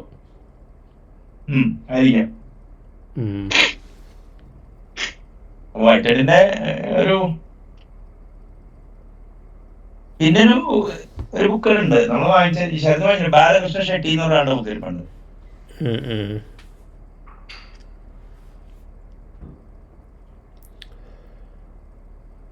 അല്ല ഈ അല്ല ഞാൻ ഇത് ഡൈവേർട്ട് ആയതാ. പറ. അല്ല, ഇപ്പൊ നിങ്ങൾ ഈ മറ്റേ എപ്പിസ്റ്റമിക് പെയിൻ കുറവുള്ള റൂട്ട് എടുത്തതാണോ എന്നുള്ളൊരു ഇങ്ങനെ ആലോചിക്കാൻ ഇപ്പൊ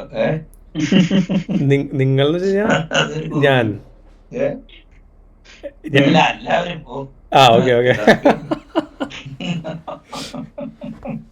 പ്രോബ്ലം സോൾവ് ചെയ്യണ്ടല്ലോ.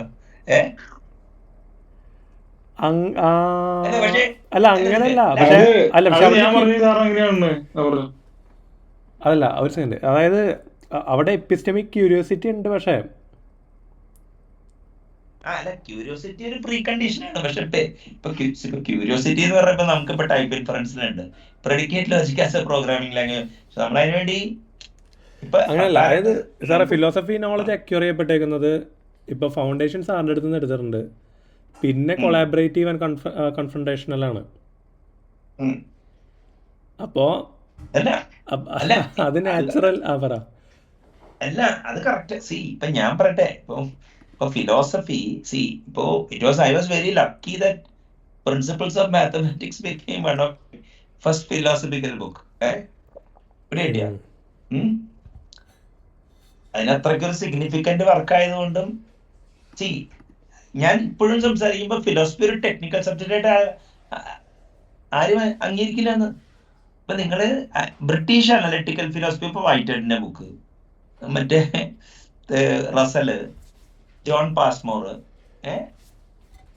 എന്തിന് ഈവൻ ഇമാനുവൽ കാന്ത്, ഇവരൊക്കെ അതാത് കാലത്തെ മാത്തമാറ്റിക്സിന്റെയും ലോജിക്കിന്റെയും ആ ഡൈജസ്റ്റ് അറിയാന്നുള്ള രീതിയിൽ അവന്മാരെ എഴുതണ ബുക്ക്.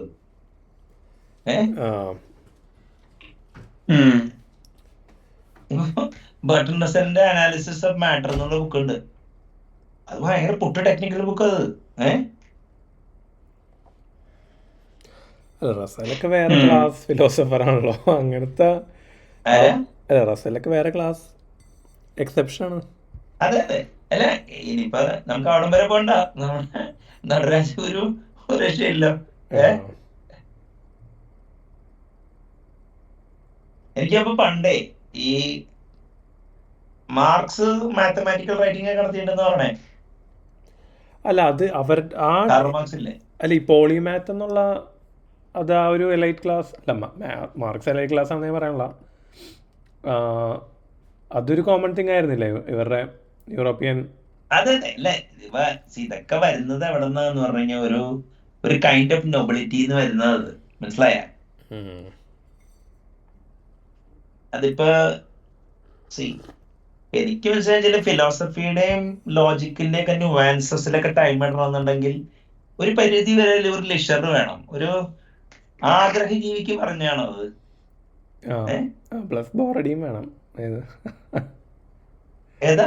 അല്ല പ്ലസ് ബോറടിയും വേണം. സഫീഷ്യന്റ്. അതെ അതെ അതെ അതെ അതെ.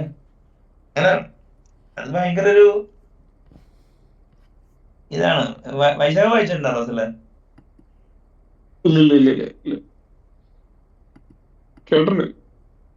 റസലിന്റെ വായിച്ചിരിക്കേണ്ട ഒരു book the conquest of happiness എന്നുള്ള ബുക്കാണ്. നേരത്തെ പറഞ്ഞത് കുറച്ച് എന്തോ ഒരു ഗോഡലിന്റെ ഒരു ബുക്ക് ഉണ്ടായിരുന്നില്ലേ? ഗോഡൽസ് പ്രൂഫ്, നാഗലാൻഡ് ന്യൂമനോ അങ്ങനല്ലേ? അതാണോ? അതിലാണോ മറ്റേ പുള്ളി മറ്റേ പറഞ്ഞോ ഇമ്മാനുവൽ കാന്റ് മറ്റേ മൈൻഡ് സ്പേസ് ടൈം ഒക്കെ ആയിട്ടുള്ള റിലേറ്റ് ചെയ്യാനല്ലേ മാത്സിന്റെ കോൺസെപ്റ്റ് ഒക്കെ കിട്ടും? അത് അതിലാണോ?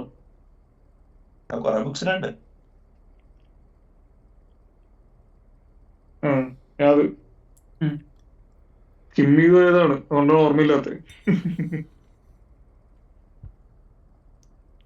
അല്ല ഇപ്പൊ ഒരു വലിയ കണ്ടുപിടുത്തം വെച്ച് കഴിഞ്ഞാൽ philosophy is a great solution for epistemic pain. Basically നമ്മള് മടിമാരാണ് സാർ പറയണേ. അല്ലല്ല അതാണല്ലോ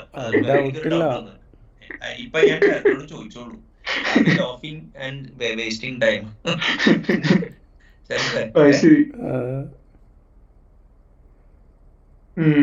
അങ്ങനെയല്ല. അതായത് ഇപ്പൊ ഞാൻ പറയണ പോയിന്റ് എന്ന് വെച്ചാൽ ഇപ്പൊ എപ്പിസ്റ്റമിക് പെയിൻ ഞാൻ പറയുന്നത് എന്താന്ന് വെച്ച് കഴിഞ്ഞാൽ ഈ മൂഢബുദ്ധികൾ സോഫ്റ്റ്വെയറില് ഫീച്ചർ ഷിപ്പ് ചെയ്തതിന് സ്വയം ഐൻസ്റ്റൈൻ ആണെന്ന് വിചാരിക്കുന്ന ഒരു വിരോധാഭാസമുണ്ട്. അതെങ്ങനെ കുറയ്ക്കും? അവര് കൗണ്ടർ വെച്ചാലോ, അവരതെങ്കിലും ചെയ്ത് നമ്മൾ എന്ത് ചെയ്യുന്ന വെച്ചാലോ. അല്ല ഇപ്പൊ എന്റെ അടുത്ത് ഞാൻ ചെയ്തിട്ടുണ്ട്. ഞാൻ ഇപ്പൊ എന്റെ അക്കംപ്ലിഷ്മെന്റ് ഞാൻ വെരി പ്രൗഡ് അബൌട്ട് ദാറ്റ്. ഞാൻ 2 ബുക്ക് എഴുതിയിട്ടുണ്ട്, 3ാമത്തെ ബുക്ക് എഴുതാൻ പോണു. യൂണിവേഴ്സിറ്റി പേപ്പർ എഴുതിയിട്ടുണ്ട്, 300ഓളം വേദികൾ ഞാൻ സംസാരിച്ചിട്ടുണ്ട്. ഞാൻ പല ഡൊമൈൻസിന് ഞാൻ പ്രൊജക്ട് ചെയ്തിട്ടുണ്ട്. ഞാൻ സോഫ്റ്റ്വെയറിനെ കുറിച്ച് കുറെ ആൾക്കാരെ മെന്റർ ചെയ്തിട്ടുണ്ട്, ആർട്ടിക്കുലേറ്റ് ചെയ്യുന്നുണ്ട്. അപ്പൊ എനിക്കെന്തിനാ എന്റെ സോഫ്റ്റ്വെയർ പ്രാരംഭത്തിന് ചോദ്യം ചെയ്യാൻ പറ്റുന്നവര് ഇപ്പൊ എന്റെ കൂടെയുള്ളവരൊക്കെ അധികം പേരൊന്നും തുടങ്ങിയമാര് അന്ന് തന്നെ കുറെ പേര് ഫയർമാനൊക്കെ ആവാനൊക്കെ പോയി. പല കരിയറിന്റെ ഒരു ഹാഫില് ഫിലോസഫി കയറ്റണതാണോ അടിപൊളി ഉദ്ദേശിക്കുന്നത്? ഫിലോസഫി കൊണ്ടുവരണോ അതോ ഹാഫിൽ കൊണ്ടുവരണോ? അങ്ങനെയല്ല, നിങ്ങൾക്കില്ല. ഇപ്പൊ എനിക്ക് അതിന്റെ ആവശ്യം വേണ്ടി വന്നില്ല, ഞാൻ ലക്കി ആയിരുന്നു. അതിന് മുമ്പേ എനിക്ക് ഫിലോസഫി ഉണ്ടായിരുന്നു. That doesn't mean that I understood everything which I read and then everybody. പക്ഷെ അറ്റ്ലീസ്റ്റ് അതായത് എന്താ പറയാ, ഗോഡൽസ് ഇൻകംപ്ലീറ്റ്നെസ് തിയറം പ്രോഗ്രാമിംഗ് തുടങ്ങുന്നതിന് മുമ്പ് അറിയാവുന്ന എന്താ പറയാ, കേരളത്തിൽ എത്ര പേരുണ്ടായിരുന്നു? ഞാനിപ്പോ ഒരു 50 പേരുണ്ടായിരുന്നാണ്, അതിലൊരാണ് ഞാൻ. പിന്നെ പല സ്ഥലത്ത് പോകുമ്പോഴും ഇതറിയാവുന്നവരൊക്കെ ഇന്റർനെറ്റിൽ നിന്നും വിക്കിപീഡിയ പഠിച്ച. അപ്പൊ അതിന്റെ കാരണം principles of mathematics, principia mathematica, ഈ ഗോട്ട്ലബ് ഫ്രേജിന്റെ ബുക്സും ഒക്കെ മറിച്ച് നോക്കിയതിന്റെ ഗുണം.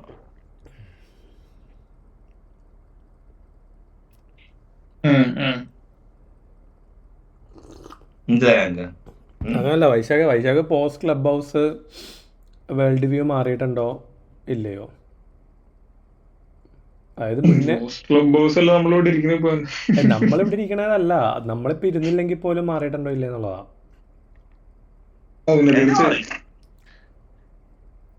എന്നുവെച്ചാലേ അതിന്റെ അലവലികൾ എന്ന് പറഞ്ഞു കഴിഞ്ഞാൽ, ഞാൻ ഇടയ്ക്ക് ഇങ്ങനെ എന്താ പറയാ, ഈ നമ്മളിടയ്ക്ക് ഒരു കണ്ണുകൊണ്ട് നമ്മൾ ലോകം കാണാൻ നോക്കൂല്ലേ ശരത്തിനെ, അതേമാതിരി ഞാൻ ക്ലബ് ഹൗസ് ഇല്ലാത്ത ഞാൻ പലതും ആലോചിച്ച് നോക്കിയപ്പോ ഞാൻ ഇപ്പൊ കാണണമെന്നും കാണൂല. ക്ലബ് ഹൗസിൽ ഏറ്റവും കൂടുതൽ കണ്ടന്റ് ആദ്യകാലത്ത് കൊടുത്താളാ ഞാൻ. പക്ഷെ അതുകൊണ്ട് കാര്യമില്ല. അതായത് ഞാൻ അവിടെ കൊടുത്തതിനേക്കാൾ 10 മടങ്ങാണ് ഇങ്ങോട്ട് പോണത്. അതിപ്പോ ഇന്ന് നമ്മള് ശരത്തെ, അതായത് ഇന്ന് ഏതാണ്ട് 10-12 ആർക്കിടെക്ട്സ് എണ്ണീന്ന് ഞാൻ. അതായത് ഇപ്പൊ ക്ലബ് ഹൗസിൽ ചെന്നപ്പോ വേദാന്തത്തിന്റെ 2-3 റൂമുകൾ, ഇൻക്ലൂഡിങ് സമോസം വിച്ച് ഞാൻ ഇടുന്നത്, അവിടെ വന്നതാ ചർച്ച. നമ്മള് കുറച്ചു നേരം അങ്ങനെ ഇരിക്കുമ്പോ വൈരുദ്ധ്യാത്മക ഭൗതികവാദവും ക്വാണ്ടിറ്റി സ്പേസ് എന്നൊക്കെ പറഞ്ഞ് കമ്മ്യൂണിസ്റ്റുകാരെ പറഞ്ഞിട്ടുണ്ടാവും. കുറച്ചു കഴിഞ്ഞിട്ട് അങ്ങോട്ട് പോകുമ്പോ റിഡക്ഷന്റെ ആൾക്കാര് അവന്മാരെ കുറെ കാര്യങ്ങൾ ഉണ്ടാവും. അപ്പൊ കുറച്ച് വെൽദോസൻ പാർട്ടി അപ്പുറത്ത് നിന്നിട്ട് വേറെ കാര്യം. അപ്പൊ അവരെ കളിയാക്കി നമനുമായിട്ടുള്ള ബോധം സ്റ്റീംസ് എന്നൊക്കെ പറഞ്ഞ അപ്പുറത്ത് വേറെ ഉണ്ടാവും. അത് വേണ്ടി ഇങ്ങനെ ഇരിക്കുമ്പോഴായിരിക്കും അതേ ഡെവോപ്സ് മലയാളം നോക്കുമ്പോ ഒരു പുതിയ ഭയങ്കര ഇംഗ്ലീഷ് ഒക്കെ പറഞ്ഞവന്മാരൊക്കെ വരും. 2 സ്ഥലം ചോദിക്കുമ്പോ അവന്മാർ ആ വഴിക്ക് പോകും. അത് കഴിഞ്ഞിങ്ങനെ ഇങ്ങനെ എന്താ പറയാ, ബോറടിച്ചിരിക്കുമ്പോഴായിരിക്കും മറ്റേ എക്സ് മുസ്ലിംസിന്റെ റൂമിൽ കയറും. അവിടെ കുറച്ചു നേരം കഴിഞ്ഞിരിക്കുമ്പോ ബോറടിക്കണം, ഇനിയിപ്പോ കാക്കാമല പറഞ്ഞേക്കാം, അങ്ങോട്ട് പോകും. അത് കഴിഞ്ഞിട്ട് സുപ്രഭാതമൊക്കെ ഇരുന്ന് കാക്കി ക്ലാസ് ഒക്കെ ഇട്ട് അവിടെ നിന്ന് അവന്മാര് പറഞ്ഞിട്ട് അങ്ങനെ എന്താലോചിക്കും എത്ര ഡേ ഇൻ ഡേ ഔട്ട്. അതിനൊക്കെ വയനാട് സാറിന്റെ നല്ല മൊഴികളും വേണ്ട മണ്ഡലങ്ങളും അത് കേൾക്കാൻ വേറെ. പിന്നെ ആർക്കൊക്കെ വിവരമുണ്ട്, ആർക്കൊക്കെ വിവരമില്ല എന്നുള്ളത് ബിനുവിന്റെ വക. അതായത് 2021 എന്താ പറയാ, നിർക്കള പുളകിതമായി നേടാൻ സുരേന്ദ്രൻ പറഞ്ഞ മാതിരി.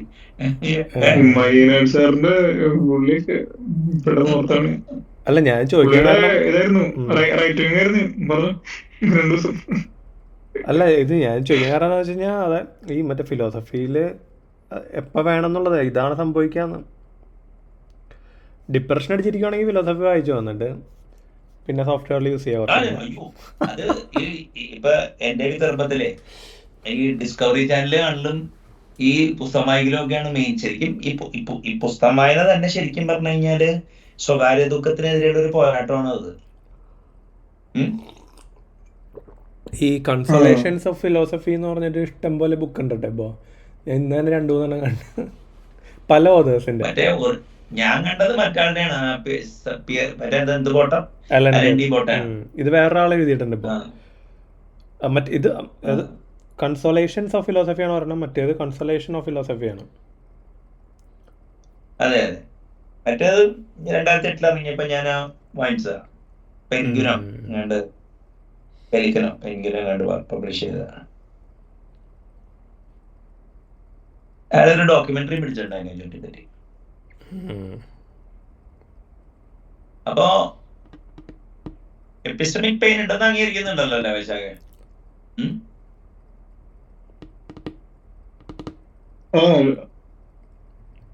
നമ്മുടെ ഗ്രൂപ്പില് അല്ല, ഗ്രൂപ്പില് മാത്രമല്ല ചുറ്റുമുണ്ടല്ലോ നമ്മള്. ചുറ്റും അവർക്ക് എന്ത് താല്പര്യം ഉണ്ടെന്നുള്ളതല്ല. നിങ്ങള് ഇപ്പൊ ഈ ആശയം എപ്പിസ്റ്റമിക് പെയിൻ താങ്ങാൻ പറ്റാത്തതുകൊണ്ടാണ് പലതും പെയിനാണോ അതോ ഇഗ്നോറൻസ് ആണോ എന്നാണ് എന്റെ ഡൗട്ട് ആയിരുന്നു. ഇഗ്നോറൻസ്, അതായത് അത് വേണ്ടാന്ന് വിചാരിക്കണുണ്ട്. അതിനാണ് ഇഗ്നോറൻസ് ഉദ്ദേശിക്കുന്നത്. അതെ, പുള്ളിക്ക് താല്പര്യമില്ല പറയും. പെയിനാണല്ലോ അവിടെ, വേദന ഒന്നുമില്ലെന്ന് പുള്ളിക്ക് അറിഞ്ഞില്ലെങ്കിലും. അല്ല, അത് അറിഞ്ഞില്ലെങ്കിലും പുള്ളിക്ക് പെയിൻ ഒന്നും ഇല്ലാന്ന്. ആർക്ക്? എപ്പിസ്റ്റമിക് പെയിൻ എന്ന് പറയുന്നില്ലേ, അവിടെ പെയിൻ ഇല്ലാന്ന് പുള്ളിക്ക്. അങ്ങനെയല്ല. ഇപ്പൊ എപ്പിസ്റ്റമിക് പെയിൻ ഇല്ലാന്ന് പറഞ്ഞു കഴിഞ്ഞാൽ എന്തുകൊണ്ടപ്പോ ചില സോഫ്റ്റ്വെയർ ടാസ്ക് ചെയ്യാൻ പറ്റുന്നില്ല? എത്ര അറ്റംപ്റ്റ് ചെയ്താലും ഒരു ലെവലിൽ ആർക്ക് പെയിൻ ഇല്ലെന്നാ ഞാൻ മിസ്സായി, സോറി. ഞാൻ ഉദ്ദേശിച്ച മറ്റേ ഈ ടൈം ജനറലി യൂസ് ചെയ്യണതിലുണ്ടോ, നമ്മുടെ കോൺടാക്റ്റിലുണ്ടോ? അല്ല, ഇപ്പൊ ഞാൻ ചോദിക്കട്ടെ, ഇപ്പൊ ഫോർ അതായത് എക്സാമ്പിൾ എല്ലാ സോഫ്റ്റ്വെയർ എഞ്ചിനീയറിലേക്ക് അപ്ലൈ ചെയ്യാൻ പറ്റില്ല എന്ന് പറഞ്ഞ ടൈം, അതാണ് ഞാൻ ഉദ്ദേശിച്ചത്. ഞാൻ കേൾക്കണ്ട്. അല്ല സാറിലേക്ക് എന്താ, അല്ല ഞാൻ എന്റെ മൈൻഡിൽ പറഞ്ഞ ഇഗ്നോറൻസ് ഉണ്ട് കുറെ ആൾക്കാർക്ക്. നിങ്ങൾക്ക് തോന്നണില്ലെങ്കിൽ മടയാ ഇത് കേൾക്കും. ഇതാണ്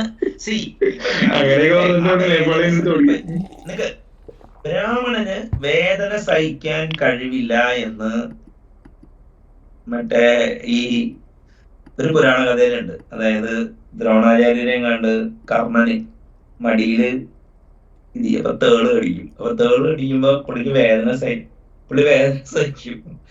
ഗുരു എണീക്കാതിരിക്കും. അപ്പൊ ഗുരു എണീറ്റ് കഴിഞ്ഞപ്പോ തേള് കടിച്ചിട്ട് ഇയാൾ എണീറ്റില്ല. അപ്പൊ ഇവൻ പറഞ്ഞ കാര്യം ബ്രാഹ്മണനല്ലല്ലോ. മനസ്സിലായ? കേൾക്കണോ?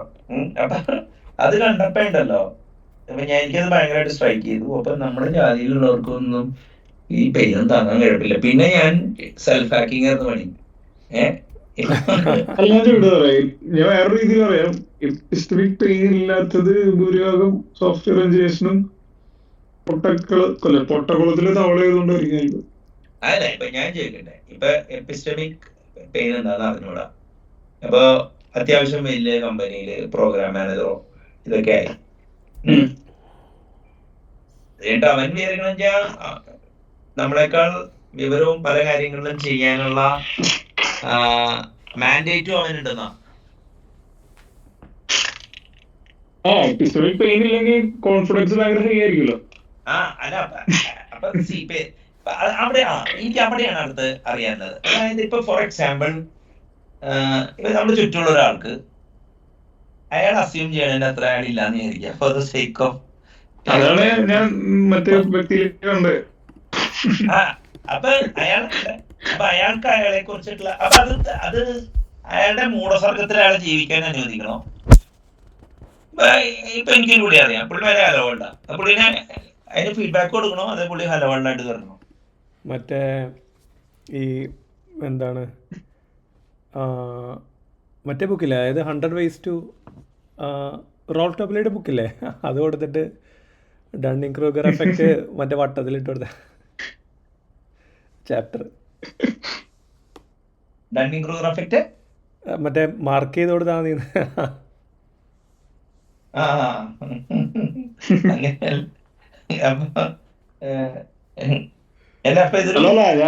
ഞാൻ അവിടെ ചോദിക്കുക, ഈ വ്യക്തി ശത്രുവാണോ മിത്രമാണോ? അല്ല, ഇപ്പൊ ഞാൻ ചോദിക്കട്ടെ, അഡ്വൈസ് കൊടുത്താലും കൊടുത്തില്ലെങ്കിൽ ഉറപ്പാ ഒരു ഇൻവേരിയന്റ് ഉണ്ട്. അതറിയാമോ? ചുറ്റുമുള്ള ശത്രുക്കളായിക്കോളും. അപ്പൊ ഈ അഡ്വൈസ് കൊടുത്താൽ ഫാസ്റ്റ് ആവുമോ? അപ്പൊ കൊടുക്കണം. അവിടെ നേച്ചർ ഓഫ് അഡ്വൈസ് സെയിം ആയിരിക്കും. ശത്രുവിനും മിത്രത്തിനും അങ്ങനെയല്ല. ഇപ്പൊ ഞാൻ ചോദിക്കട്ടെ, ഇപ്പൊ ഒരാള് പറയണത് ഇപ്പൊ ഞാൻ പറഞ്ഞു വെച്ച് കഴിഞ്ഞാ, ഇപ്പൊ നമ്മുടെ ഗ്രൂപ്പിൽ വരുമ്പോ ആ സ്ലാങ് അങ്ങോട്ട് പോർട്ട് ചെയ്തേക്ക് നിനക്ക്. അപ്പൊ നിങ്ങൾ ഇതിലായിട്ട് ചെയ്തിട്ടില്ല, എന്തായിരിക്കും നിങ്ങൾക്ക് അത് പെയിൻ? ഞാൻ ചെയ്തിട്ട് ഇല്ലാന്ന് പറയാൻ പറ്റില്ല, ചെയ്തിട്ടുണ്ടെന്ന് പറയാനും പറ്റില്ല. മറ്റേ ഷോർഡിഞ്ചർ സ്ലാങ് ആണ്. ഷോഡിഞ്ചേഴ്സ് കാറ്റ്. ഷോഡിഞ്ചേഴ്സ് സ്ലാങ് കാറ്റ് സ്ലാങ് എന്താ പറയുന്നത്? ഷോഡിഞ്ചേഴ്സ് സ്ലാങ് ആണ്. Slang slang slang. അല്ല അങ്ങനെയല്ല, ഇനി പോട്ടെ, അത് വേണ്ട. ഇനിയിപ്പോ അത് എഴുതാൻ മടിയുണ്ടെങ്കിൽ കുഴപ്പമില്ല.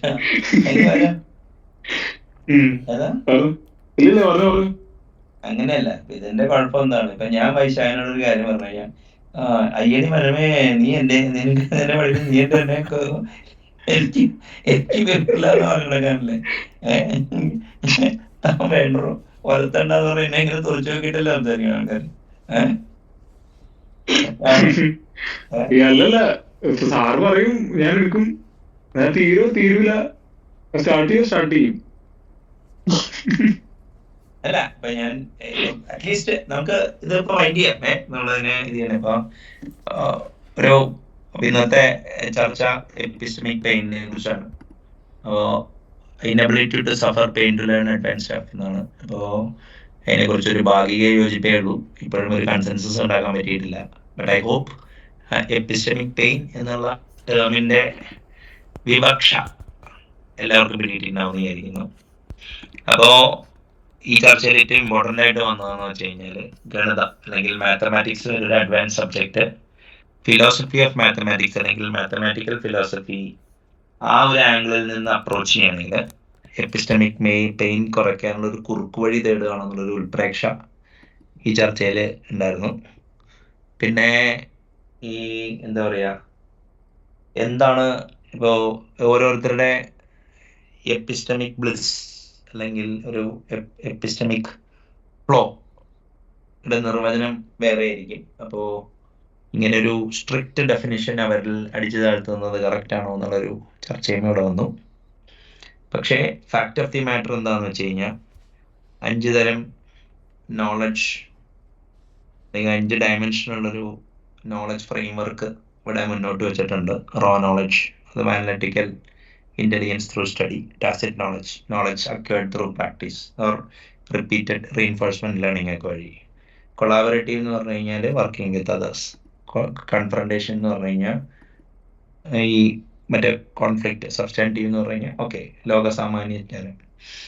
അപ്പോൾ അതേമാതിരി തന്നെ ഈ അഡ്വാൻസ് ഡെവലപ്പർ ആണെങ്കിൽ ഓരോ സ്റ്റേജിൽ, ഇപ്പോൾ for example if you are a system software developer, ഈ മിഡിൽ വെയർ ആകുമ്പോൾ എന്താ കാര്യം എന്ന് പറഞ്ഞു കഴിഞ്ഞാൽ the amount of algorithms and those kind of things which you have to learn goes up.